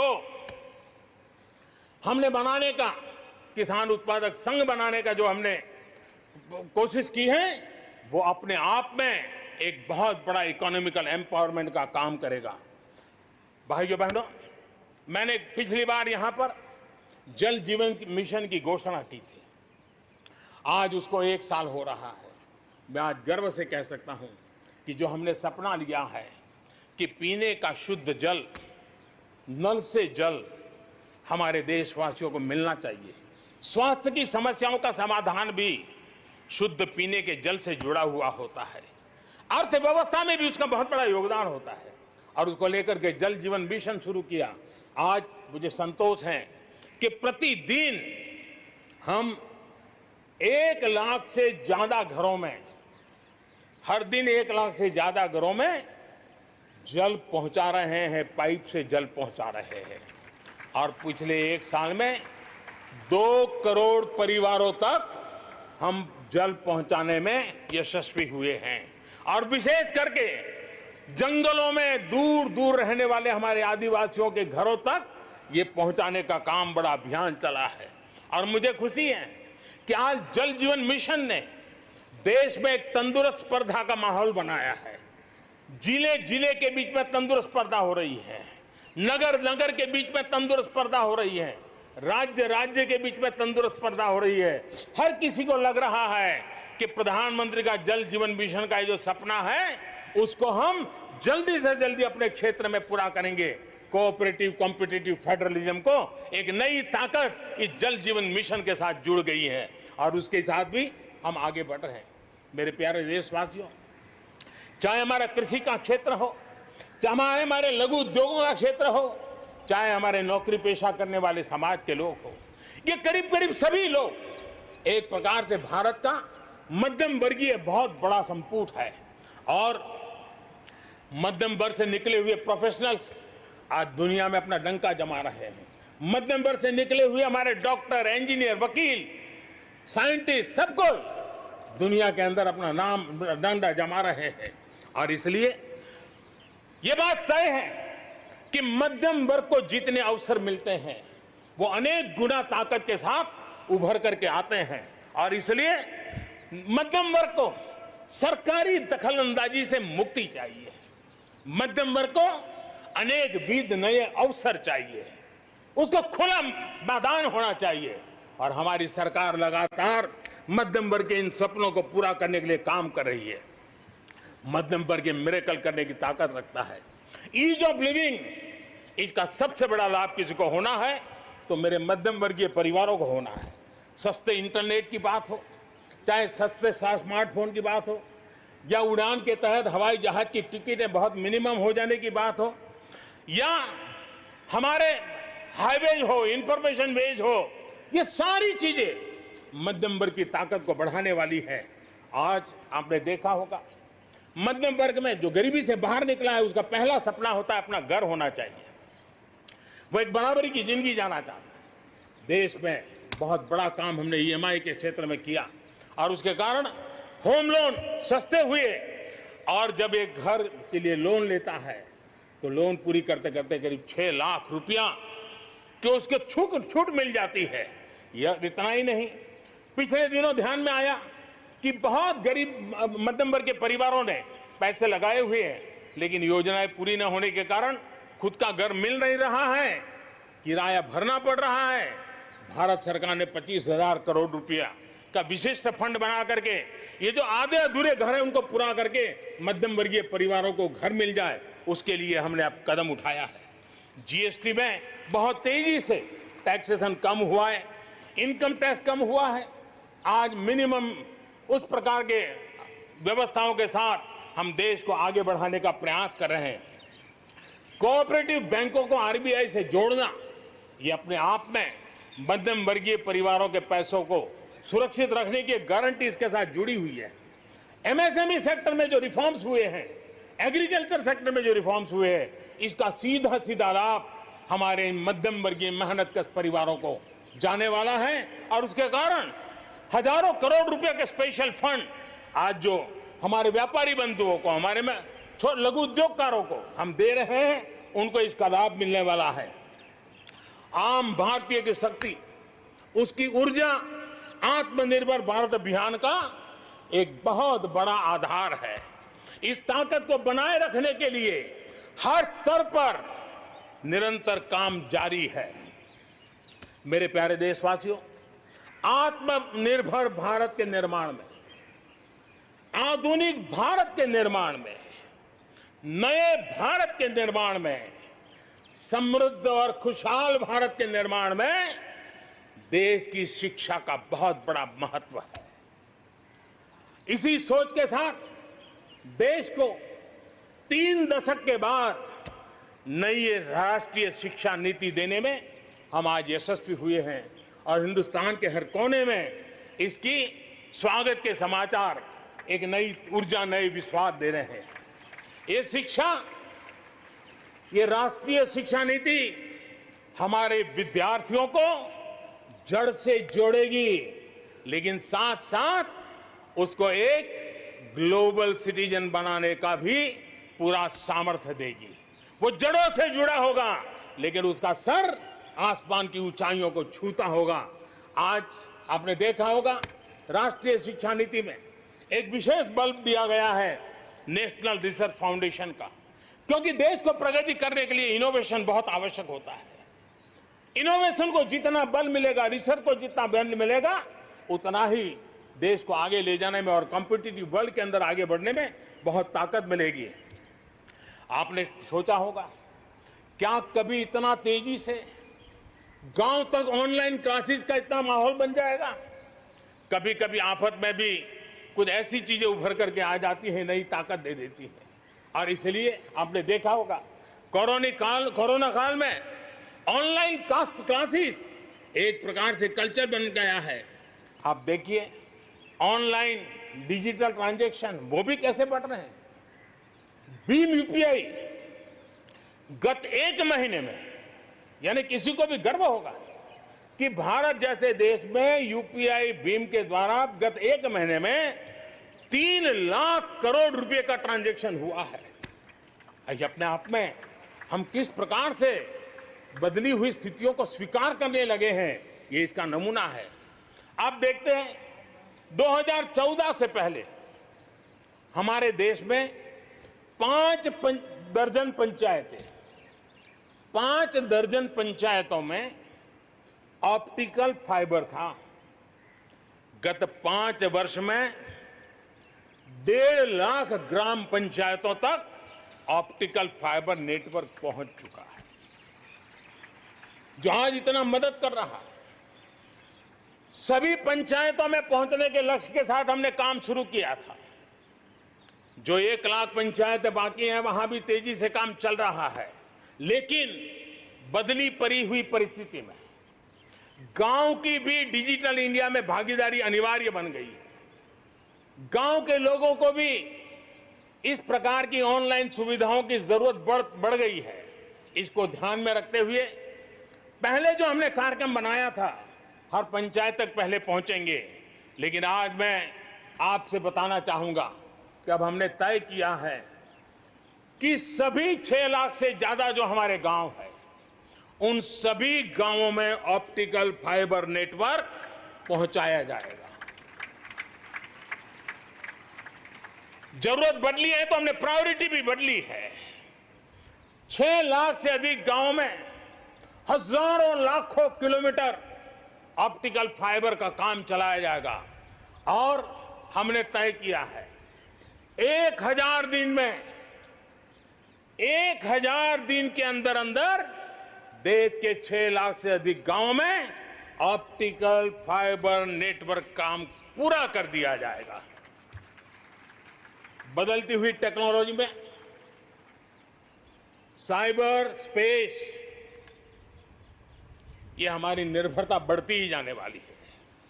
लेकिन साइबर स्पेस में खतरे भी जुड़े हुए होते हैं, भली भांति दुनिया इससे अब परिचित है और इनसे देश के सामाजिक ताने बाने, हमारी अर्थव्यवस्था और हमारे देश के विकास पर भी खतरे पैदा करने का ये आसान मार्ग बन सकता है और इसलिए भारत इसमें बहुत सचेत है, भारत बहुत सतर्क है और इन खतरों का सामना करने के लिए फैसले ले रहा है। इतना ही नहीं, नई व्यवस्थाएं भी लगातार विकसित की जा रही है। बहुत ही अल्प समय में नई साइबर सुरक्षा रणनीति, इसका एक पूरा खाका देश के सामने आएगा। आने वाले समय में सब इकाइयों को जोड़ करके हम इस साइबर सिक्योरिटी के अंदर सबको एक साथ चलना पड़ेगा, उसके लिए आगे बढ़ने की रणनीति बनाएंगे। मेरे प्यारे देशवासियों, भारत में महिला शक्ति को जब जब भी अवसर मिले उन्होंने देश का नाम रोशन किया, देश को मजबूती दी है। महिलाओं को स्वरोजगार और रोजगार के समान अवसर देने के लिए आज देश प्रतिबद्ध है। आज भारत में महिलाएं अंडरग्राउंड कोयले की खदान में काम कर रही हैं, तो आज मेरे देश की बेटियां फाइटर प्लेन भी उड़ा करके आसमान की बुलंदियों को चूम रही है। आज भारत दुनिया के उन देशों में है जहां नौसेना और वायुसेना में महिलाओं को कॉम्बैट रोल में शामिल किया जा रहा है। गर्भवती महिलाओं को सैलरी के साथ 6 महीने की छुट्टी देने का फैसले की बात हो, हमारे देश की महिलाएं जो 3 तलाक के कारण पीड़ित रहती थी, वैसी हमारी मुस्लिम बहनों को मुक्ति दिलाने, आजादी दिलाने का काम हो, महिलाओं के आर्थिक सशक्तिकरण की बात हो। 40 करोड़ जो जनधन खाते खोले गए हैं, उसमें 22 करोड़ खाते हमारी बहनों के हैं। कोरोना काल में करीब 30,000 करोड़ रुपए इन बहनों के खाते में जमा कर दिए गए हैं। मुद्रा लोन 25 करोड़ के करीब मुद्रा लोन दिए गए, उसमें 70% मुद्रा लोन लेने वाली हमारी माताएं बहनें हैं।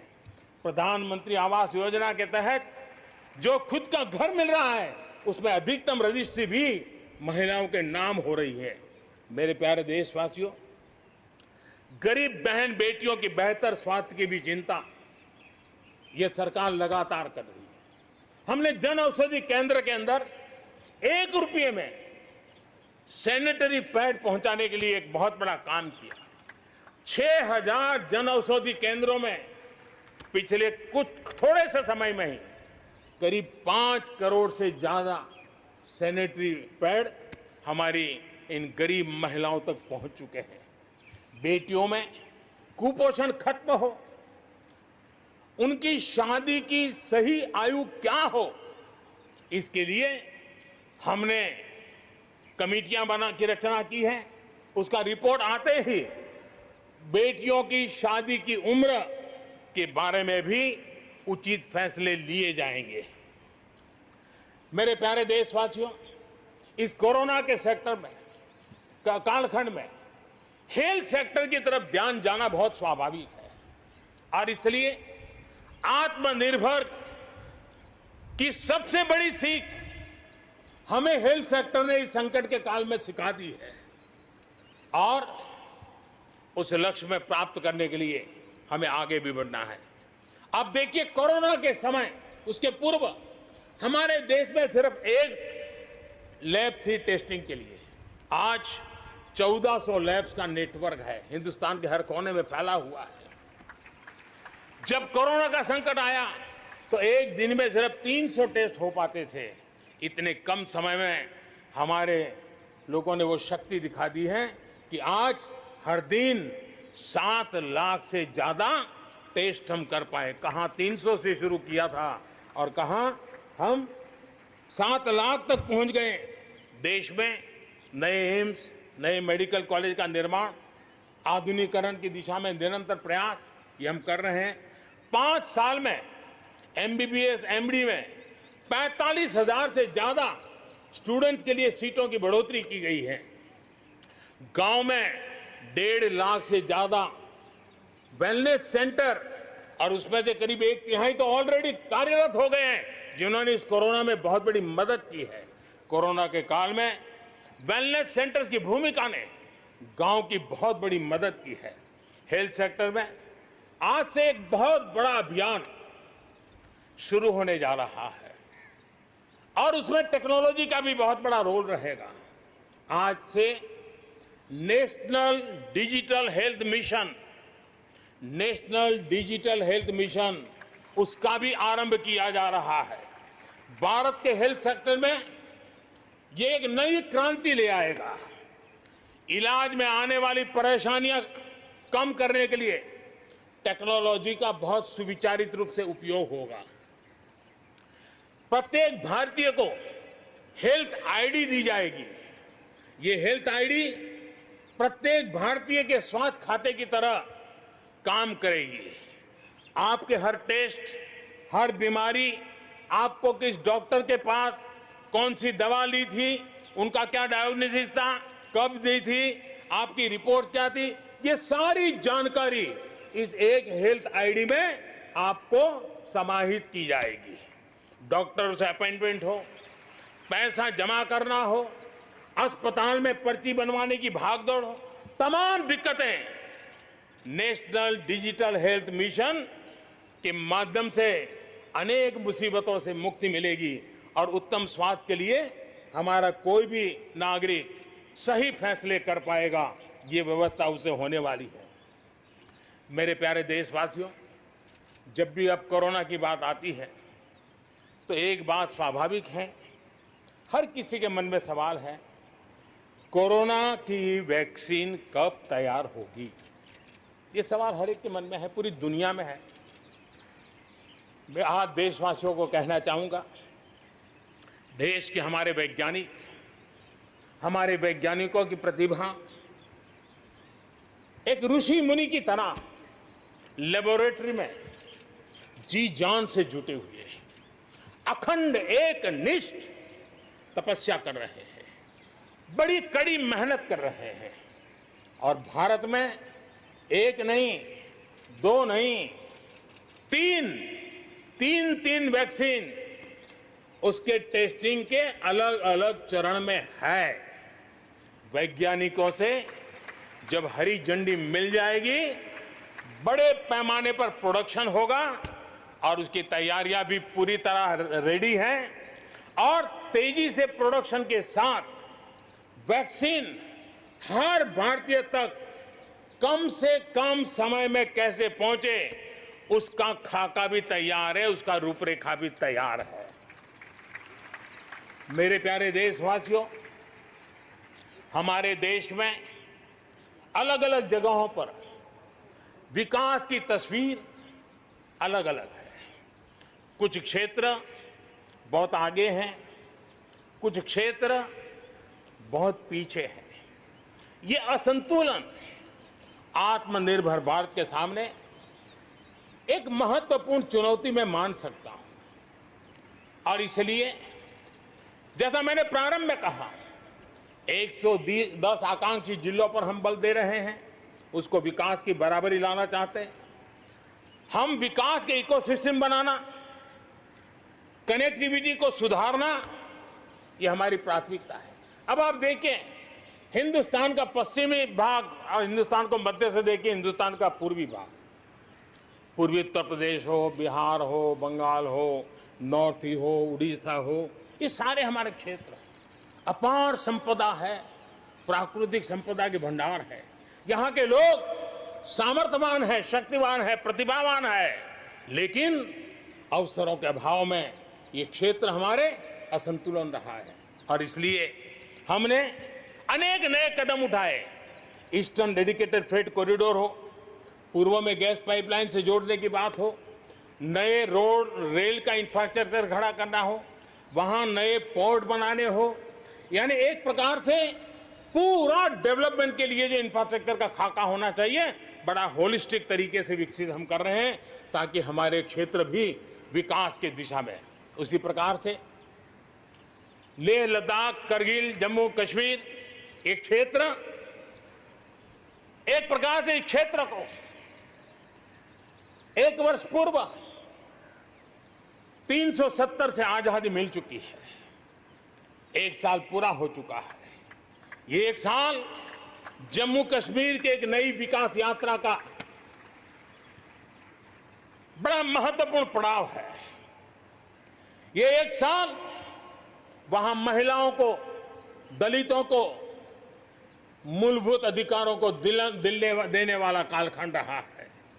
ये हमारे शरणार्थियों को गरिमापूर्ण जीवन का भी 1 साल रहा है।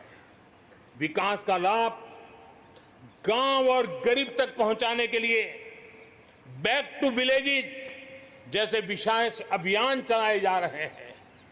आयुष्मान योजना को बेहतरीन तरीके से आज जम्मू कश्मीर लद्दाख के क्षेत्र में उपयोग किया जा रहा है।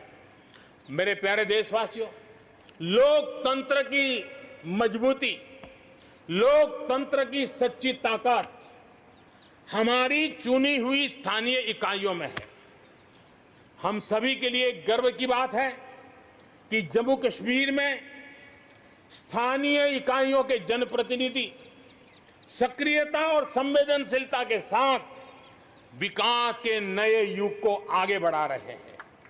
मैं उनके वहीं के सभी पंच सरपंचों को हृदय से बहुत बहुत बधाई देता हूं विकास यात्रा में उनकी सक्रिय भागीदारी के लिए। जम्मू कश्मीर में डिलिमिटेशन की प्रक्रिया चल रही है। सुप्रीम कोर्ट के निवृत्त न्यायमूर्ति के नेतृत्व में डिलिमिटेशन का काम चल रहा है और जल्दी से डिलिमिटेशन का काम पूरा होते ही भविष्य में वहां चुनाव हो, जम्मू कश्मीर के एमएलए हो, जम्मू कश्मीर के मंत्रीगण हो, जम्मू कश्मीर के मुख्यमंत्रीगण हो, नई ऊर्जा के साथ विकास के मार्ग पर आगे बढ़े। इसके लिए देश प्रतिबद्ध भी है और प्रयासरत भी है। लद्दाख को केंद्र शासित प्रदेश बना करके बरसों पुरानी जो उनकी मांग थी, उनकी आकांक्षा थी, उस आकांक्षा को हमने पूर्ण करने का, उनको सम्मानित करने का एक बहुत बड़ा काम किया है। हिमालय की ऊंचाइयों में बसा लद्दाख विकास के नए शिखर की ओर आगे बढ़ रहा है। अब सेंट्रल यूनिवर्सिटी वहां पर बन रही है, नए रिसर्च सेंटर बन रहे हैं, होटल मैनेजमेंट के कोर्सेज वहां चल रहे हैं। बिजली के लिए 7,500 मेगावाट के सोलर पार्क के निर्माण की योजना बन रही है। लेकिन मेरे प्यारे देशवासियों, लद्दाख की कई विशेषता है। उन विशेषताओं को हमें संभालना भी है, संवारना भी है। और जैसे सिक्किम ने, हमारे नॉर्थ ईस्ट में सिक्किम ने अपनी एक ऑर्गेनिक स्टेट की पहचान बनाई है, वैसे ही लद्दाख, लेह, करगिल, ये पूरा क्षेत्र हमारे देश के लिए कार्बन न्यूट्रल इकाई के रूप में उसकी पहचान बना सकता है। और इसके लिए भारत सरकार वहां के नागरिकों के साथ मिलकर के एक नमूना रूप, प्रेरणा रूप कार्बन न्यूट्रल और वो भी विकास का मॉडल, वहां की आवश्यकताओं की पूर्ति वाला मॉडल, उस दिशा में हम आगे बढ़ रहे हैं। मेरे प्यारे देशवासियों, भारत ने दिखाया है कि पर्यावरण के साथ संतुलन रखते हुए भी तेज विकास संभव है। आज Bharat one world one sun one grid के विजन के साथ पूरी दुनिया में को खास करके सूर्य ऊर्जा के क्षेत्र में प्रेरित कर रहा है। रिन्यूएबल एनर्जी के उत्पादन के मामले में आज भारत दुनिया के 5 टॉप देशों में अपनी जगह बना चुका है। प्रदूषण के समाधान को लेकर भारत सजग भी है और भारत सक्रिय भी है। स्वच्छ भारत अभियान हो, धुआं मुक्त रसोई गैस की व्यवस्था हो, एलईडी बल्ब का अभियान हो, सीएनजी आधारित ट्रांसपोर्टेशन की व्यवस्था हो, इलेक्ट्रिक मोबिलिटी के लिए प्रयास हो, हम कोई कसर नहीं छोड़ रहे हैं। पेट्रोल से प्रदूषण को कम करने के लिए इथेनॉल उत्पादन उसको बढ़ाने पर और उसके इस्तेमाल पर बल दिया जा रहा है। 5 साल पहले हमारे देश के अंदर इथेनॉल की क्या स्थिति थी? 5 साल पहले हमारे देश में 40 करोड़ लीटर उत्पादन होता था। आज 5 साल में 5 गुना हो गया और आज 200 करोड़ लीटर इथेनॉल हमारे देश में बन रहा है, जो पर्यावरण के लिए बहुत उपयोगी हो रहा है। मेरे प्यारे देशवासियों, देश के 100 शहरों में, चुने हुए 100 शहरों में प्रदूषण कम करने के लिए हम एक होलिस्टिक अप्रोच के साथ, एक इंटीग्रेटेड अप्रोच के साथ, एक जन भागीदारी के साथ आधुनिक टेक्नोलॉजी का उपयोग भरपूर करते हुए हम उसे प्रदूषण कम करने की दिशा में एक मिशन मोड में काम करने वाले हैं। मेरे प्यारे देशवासियों, भारत इस बात को गर्व से कह सकता है, भारत उन बहुत कम देशों में से एक है जहां जंगलों का विस्तार हो रहा है। अपनी बायोडायवर्सिटी के संरक्षण और संवर्धन के लिए भारत पूरी तरह संवेदनशील है। हम लोगों ने सफलतापूर्वक प्रोजेक्ट टाइगर, प्रोजेक्ट एलिफेंट हमने सफलतापूर्वक आगे बढ़ाया है। हमारे यहाँ टाइगर की आबादी बढ़ी है। अब आने वाले दिनों में एशियाटिक लायन, प्रोजेक्ट लायन की शुरुआत हो रही है और उसमें प्रोजेक्ट लायन भारतीय शहरों की रक्षा, सुरक्षा, आवश्यक इंफ्रास्ट्रक्चर और विशेष करके उनके लिए जो आवश्यक होता है स्पेशल प्रकार का हेल्थ इंफ्रास्ट्रक्चर, उस पर भी काम किया जाएगा और प्रोजेक्ट लाइन पर बल दिया जाएगा।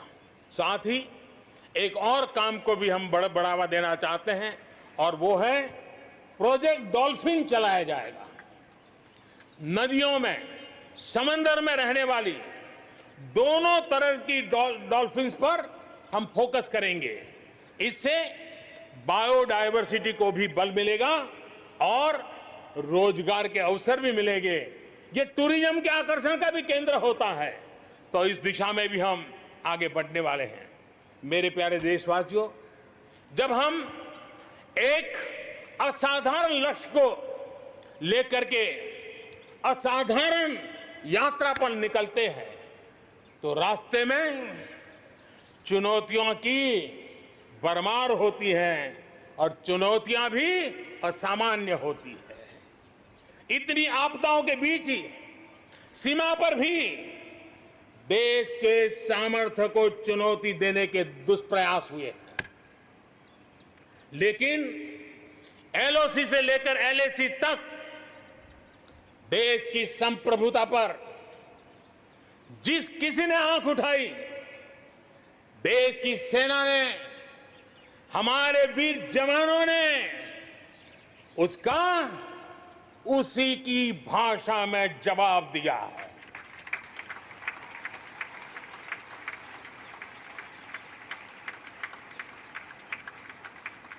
भारत की संप्रभुता की रक्षा के लिए पूरा देश एक जोश से भरा हुआ है, संकल्प से प्रेरित है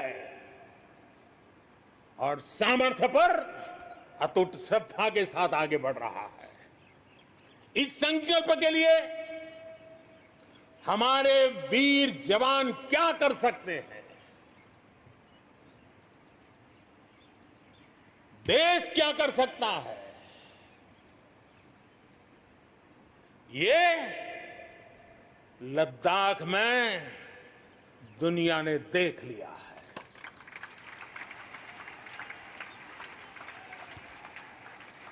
मैं आज मातृभूमि पर न्योछावर उन सभी वीर जवानों को लाल किले की प्राचीर से आदरपूर्वक नमन करता हूं। आतंकवाद हो या विस्तारवाद, भारत आज डटकर मुकाबला कर रहा है। आज दुनिया पर का भारत पर विश्वास और मजबूत हुआ है। पिछले दिनों संयुक्त राष्ट्र सुरक्षा परिषद के अस्थायी सदस्य के रूप में 192 में से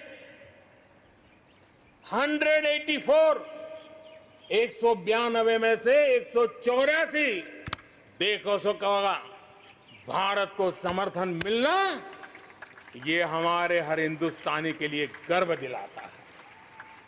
विश्व में हमने कैसी अपनी पहुंच बनाई है, उसका यह उदाहरण है। और यह तभी संभव होता है जब भारत खुद मजबूत हो, भारत सशक्त हो, भारत सुरक्षित हो। इसी सोच के साथ आज अनेक मोर्चों पर काम किया जा रहा है।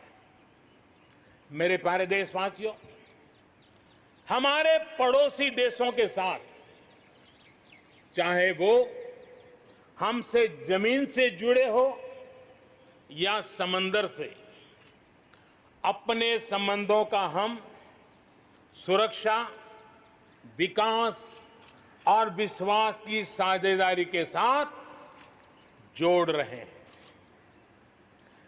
भारत का लगातार प्रयास है कि अपने पड़ोसी देशों के साथ हम अपने सदियों पुराने सांस्कृतिक, आर्थिक और सामाजिक रिश्तों को और गहराई दें। दक्षिण एशिया में दुनिया की 1/4 जनसंख्या रहती है। हम संयोग और सहभागिता से इतनी बड़ी जनसंख्या के विकास और समृद्धि की अनगिनत संभावनाएं पैदा कर सकते हैं। इस क्षेत्र के देशों के सभी नेताओं की इस विशाल जनसमूह के विकास और प्रगति के लिए बहुत बड़ी जिम्मेदारी है, एक अहम जिम्मेदारी है। उसे निभाने के लिए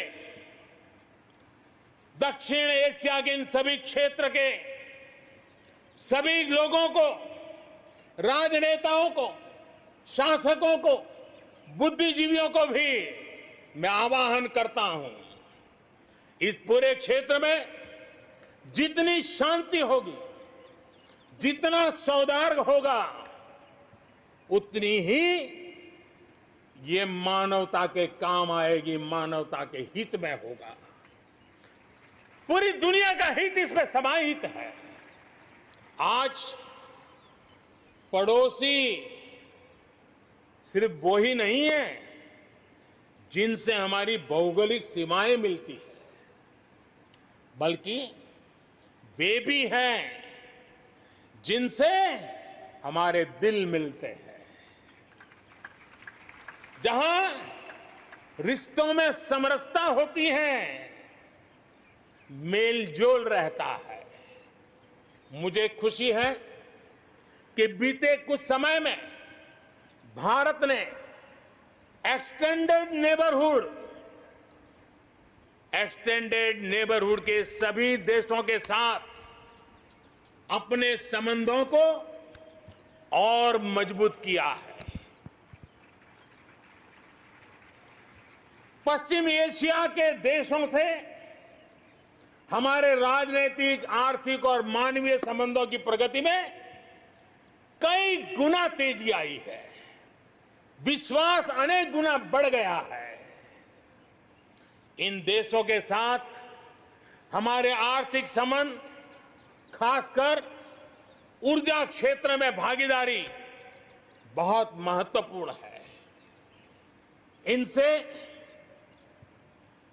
कई देशों में, इन सभी देशों में, ज्यादातर देशों में बहुत बड़ी संख्या में हमारे भारतीय भाई बहन काम कर रहे हैं। जिस प्रकार इन देशों ने कोरोना के संकट के समय भारतीयों की मदद की, भारत सरकार के अनुरोध का सम्मान किया, उसके लिए भारत उन सभी देशों का आभारी है और मैं अपना आभार प्रकट करना चाहता हूं। इस प्रकार हमारे पूर्व के आसियान देश, जो हमारे मैरीटाइम पड़ोसी भी हैं, वो भी हमारे लिए बहुत विशेष महत्व रखते हैं। इनके साथ भारत का हजारों वर्ष पुराना धार्मिक और सांस्कृतिक संबंध है। बौद्ध धर्म की परंपराएं हमें उनसे जोड़ती है। आज भारत इन देशों के साथ सिर्फ सुरक्षा क्षेत्र में नहीं, बल्कि समुद्री संपदा के क्षेत्र में भी सहयोग बढ़ा रहा है। मेरे प्यारे देशवासियों, भारत के जितने प्रयास शांति और सौहार्द के लिए है, उतनी ही प्रतिबद्धता अपनी सुरक्षा और अपनी सेनाओं को सशक्त करने के लिए भी है। रक्षा उत्पादन में आत्मनिर्भर भारत के लिए बड़े कदम उठाए गए हैं। हाल ही में 100 से ज्यादा सैन्य उपकरणों के आयात पर हमने रोक लगा दी है। मिसाइलों से लेकर के हल्के युद्धक हेलीकॉप्टरों तक, असॉल्ट राइफल से लेकर ट्रांसपोर्ट एयरक्राफ्ट तक, सभी मेक इन इंडिया हो गए। अपना तेजस भी अपनी तेजी और अपनी ताकत दिखाने के लिए आधुनिक जरूरतों के हिसाब से तैयार हो रहा है। देश की सुरक्षा में हमारे बॉर्डर और कोस्टल इंफ्रास्ट्रक्चर की बहुत बड़ी भूमिका है। आज हिमालय की चोटियां हो या हिंद महासागर के द्वीप, हर दिशा में कनेक्टिविटी के विस्तार पर जोर दिया जा रहा है। लद्दाख से लेकर के अरुणाचल प्रदेश तक बड़े पैमाने पर हमारे देश की सुरक्षा को ध्यान में रखते हुए नई सड़कें तैयार की गई हैं। देश में, मेरे प्यारे देशवासियों, हमारा इतना बड़ा समुद्र तट है, लेकिन साथ साथ हमारे पास 1300 से ज्यादा आइलैंड्स हैं। कुछ चुनिंदा आइलैंड के महत्व को देखते हुए तेजी से विकसित करने पर हम आगे बढ़ रहे हैं। आपने देखा होगा, पिछले सप्ताह 5 दिन पहले अंडमान निकोबार में submarine optical fibre cable project का लोकार्पण हुआ। अंडमान निकोबार को भी चेन्नई और दिल्ली जैसी इंटरनेट सुविधा अब उपलब्ध होगी। अब हम आगे लक्षद्वीप को भी इसी तरह जोड़ने के लिए काम को आगे बढ़ाने वाले हैं। अगले 1000 दिन में लक्षद्वीप को भी तेज इंटरनेट की सुविधा से जोड़ने का हमने लक्ष्य रखा है। बॉर्डर और कोस्टल एरिया के युवाओं के विकास, उसको भी सुरक्षा को केंद्र में रखते हुए विकास के मॉडल की दिशा में हम आगे बढ़ रहे हैं। और उसमें एक कदम, एक बड़ा अभियान हम शुरू कर रहे हैं। हमारे जो बॉर्डर इलाके हैं, हमारे जो कोस्टल इलाके हैं, वहां के करीब 173 डिस्ट्रिक्ट हैं जो किसी न किसी देश की सीमा या समुद्री तट से जुड़े हुए हैं। आने वाले दिनों में एनसीसी का विस्तार उन बॉर्डर डिस्ट्रिक्ट के नौजवानों के लिए किया जाएगा। बॉर्डर एरिया के कैडेट्स को हम करीब करीब 1 लाख नए एनसीसी के कैडेट तैयार करेंगे और उसमें 1/3 हमारी बेटियां हो, ये भी प्रयास रहेगा। बॉर्डर एरिया के कैडेट्स को सेना प्रशिक्षित करेगी। कोस्टल एरिया के जो कैडेट्स हैं उनको नेवी के लोग प्रशिक्षित करेंगे और जहां एयरबेस है वहां के कैडेट को एयरफोर्स की तरफ से ट्रेनिंग दी जाएगी। बॉर्डर और कोस्टल एरिया को आपदाओं से निपटने के लिए एक ट्रेन्ड मैन पावर मिलेगा। युवाओं को आर्म फोर्सेस में कैरियर बनाने के लिए जरूरी स्किल भी मिलेगी। मेरे प्यारे देशवासियों, पिछले वर्ष लाल किले से मैंने कहा था, बीते 5 साल आवश्यकताओं की पूर्ति और अगले 5 साल आकांक्षाओं की पूर्ति के हैं। बीते 1 साल में ही देश ने बड़े और महत्वपूर्ण फैसलों के पड़ाव को पार कर लिया है। गांधी 150 पर भारत ने गांवों को खुद को खुले में शौच से मुक्त किया है। आस्था की वजह से प्रताड़ित शरणार्थियों को नागरिकता देने का कानून, दलितों, पिछड़ों, ओबीसी के लिए, एससी, एसटी, ओबीसी के लिए आरक्षण के अधिकार को बढ़ाने की बात हो, असम और त्रिपुरा में ऐतिहासिक शांति समझौता हो, फौज की सामूहिक शक्ति को और प्रभावी बनाने के लिए चीफ ऑफ डिफेंस स्टाफ की नियुक्ति हो, करतारपुर साहिब कॉरिडोर का रिकॉर्ड समय में निर्माण हो। देश ने इतिहास बनाया, इतिहास बदले देखा, असाधारण काम करके दिखाया। 10 दिन पूर्व अयोध्या में भगवान राम के भव्य मंदिर का निर्माण शुरू हुआ। राम जन्मभूमि के सदियों पुराने विषय का शांतिपूर्ण समाधान हो चुका है। देश के लोगों ने जिस संयम के साथ और समझदारी के साथ आचरण किया है, व्यवहार किया है, यह अभूतपूर्व है और भविष्य के लिए हमारे लिए प्रेरणा का कारण है। शांति, एकता और सद्भावना, यही तो आत्मनिर्भर भारत की ताकत बनने वाली है। यही मेलजोल, यही सद्भाव भारत के उज्जवल भविष्य की गारंटी है। इसी सद्भाव के साथ हमें आगे बढ़ना है। विकास में के इस महायज्ञ में हर हिंदुस्तानी को अपनी कुछ न कुछ आहुति देनी है। इस दशक में भारत नई नीति और नई रीति के साथ ही आगे बढ़ेगा। जब साधारण से काम नहीं चलेगा, अब होती है चलती का वक्त अब चला गया। हमें दुनिया में किसी से कम नहीं, हम सबसे ऊपर रहने का प्रयास करेंगे और इसलिए हम सर्वश्रेष्ठ उत्पादन, सर्वश्रेष्ठ ह्यूमन रिसोर्सेज, सर्वश्रेष्ठ गवर्नेंस, हर चीज में सर्वश्रेष्ठ के लक्ष्य को लेकर के आजादी के 75 साल के लिए हमें आगे बढ़ना है।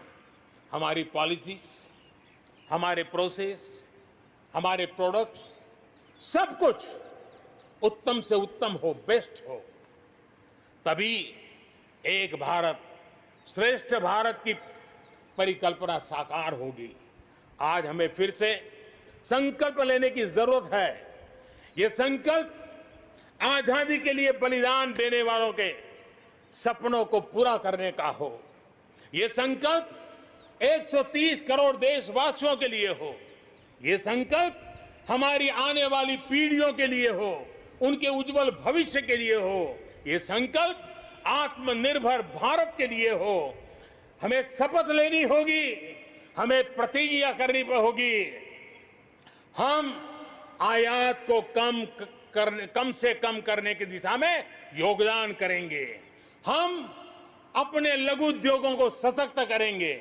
हम सब लोकल के लिए वोकल बनेंगे और हम ज्यादा इनोवेट करेंगे।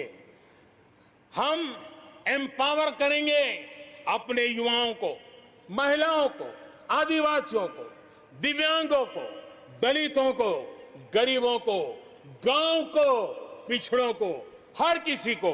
आज भारत ने असाधारण गति से असंभव को संभव किया है। इसी इच्छा शक्ति, इसी लगन, इसी जज्बे के साथ प्रत्येक भारतीय को आगे बढ़ना है। वर्ष 2022 हमारी आजादी के 75 वर्ष का पर्व अब बस आ ही गया है। हम एक कदम दूर है। हमें दिन रात एक कर देना है। 21वीं सदी का ये तीसरा दशक हमारे सपनों को पूरा करने का दशक होना चाहिए। कोरोना बड़ी विपत्ति है, लेकिन इतनी बड़ी नहीं कि आत्मनिर्भर भारत की विजय यात्रा को वो रोक पाए। मैं देख सकता हूं एक नए प्रभात की लालिमा, एक नए आत्मविश्वास का उदय, एक नए आत्मनिर्भर भारत का शंखनाद। एक बार फिर आप सभी को स्वाधीनता दिवस की कोटि कोटि शुभकामनाएं। आइए मेरे साथ दोनों हाथ के ऊपर करके पूरी ताकत से बोलिए, भारत माता की, भारत माता की, भारत माता की, वंदे वंदे वंदे, जय हिंद।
कोटि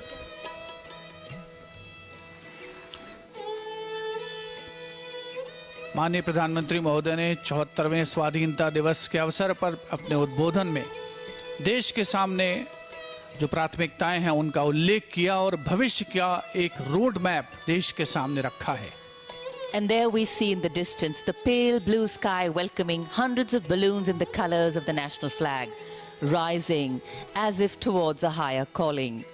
And as the shades of freedom take wing, they carry with them the aspirations of more than 1.3 billion Indians. Today, we recognize, rejoice, and revel in all that makes us truly Indian. So joining hands, heads, and hearts, we salute this nation, its large heart, boundless patience, and open embrace. And Indian democracy, too, has an aspiration for this large, multicultural, multi-religious, and multilingual nation to stand tall in the Committee of Nations. As the largest democracy in the world, to anchor its governance on the principle of a voice for all places and a place for all voices. माननीय प्रधानमंत्री महोदय लाल किले की प्राचीर से उद्बोधन के पश्चात प्रस्थान कर रहे हैं। उनका अभिवादन करते हुए chief of defence staff general Bipin Rawat, थल सेना अध्यक्ष जनरल मनोज मुकुंद नरावने, वायुसेना अध्यक्ष air chief marshal Rakesh Kumar Singh Bhadauria और नौसेना अध्यक्ष एडमिरल करमबीर सिंह, रक्षा मंत्री श्री राजनाथ सिंह माननीय प्रधानमंत्री के साथ प्रस्थान कर रहे हैं। साथ में रक्षा सचिव डॉक्टर अजय कुमार अभिवादन करते हुए माननीय प्रधानमंत्री महोदय उपस्थित जनसमूह का लाल किले की प्राचीर से उन्होंने देश को संबोधित किया। देश के विकास, आत्मनिर्भरता, सशक्तिकरण और साथ ही साथ नई नीति, नई रीति, साधारण से असाधारण की ओर चलने की जो क्षमता है हमारे देशवासियों में, उसको उन्होंने रेखांकित किया और साथ ही भविष्य की जो प्राथमिकताएं हैं उनको भी अपने उद्बोधन में समाहित किया। प्रधानमंत्री मोदी प्रस्थान कर रहे हैं लाल किले की प्राचीर से। लाल किले से उनके भाषण बड़े ही महत्वपूर्ण होते हैं। हर वर्ष उन्होंने ऐसी योजनाओं और नीतियों की घोषणा लाल किले से की है जो नए भारत का निर्माण करने की दिशा में महत्वपूर्ण साबित हो रही हैं। आज भी कई महत्वपूर्ण बातें उन्होंने देश के साथ साझा की। नेशनल डिजिटल हेल्थ मिशन की आज घोषणा माननीय प्रधानमंत्री ने लाल किले की प्राचीर से कर दी है।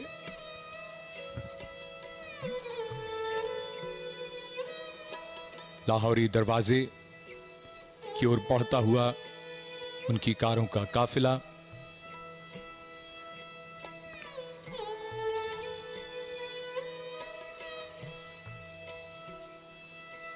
चौहत्तरवां स्वाधीनता दिवस समारोह संपन्न होता हुआ।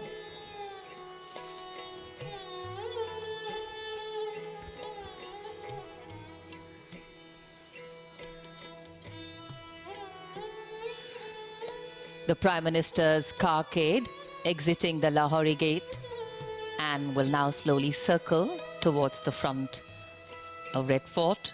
The Prime Minister talking about self-reliance. What's true for a family must be true for the country too. Interconnectedness, interdependence.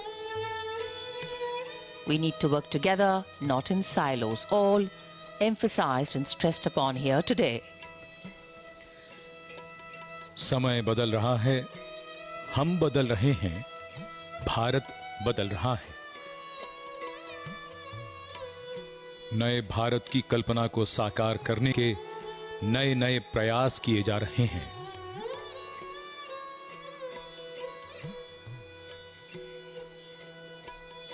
प्रधानमंत्री का आह्वान धीमा होता हुआ ये एनसीसी कैडेट्स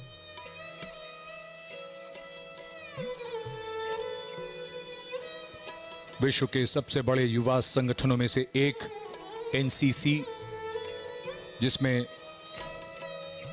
कई लाख कैडेट्स हैं,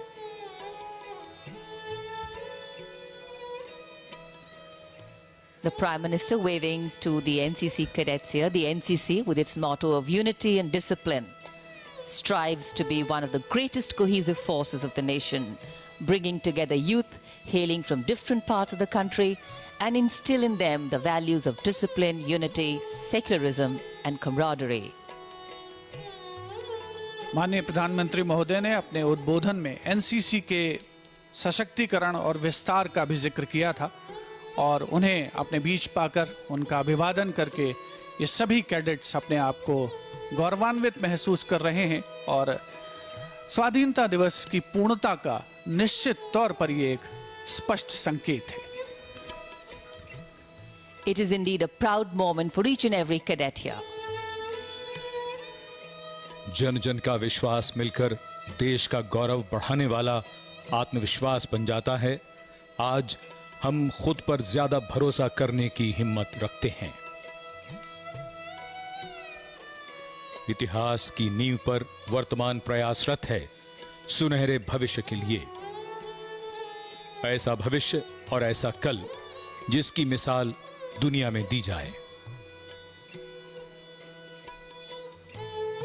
स्वाधीनता दिवस, गौरवशाली दिन और यादगार पल। अब सपनों के नए आकाश तलाशने का समय है। नई ऊर्जा और नई शक्ति से लक्ष्यों को पाने का समय है। प्रगति के पथ पर भारत की गति को लगातार बढ़ते हुए देखना है। ये नया भारत है, ये हमारा भारत है। स्वाधीनता दिवस की अनेक बधाई और शुभकामनाएं। जय हिंद।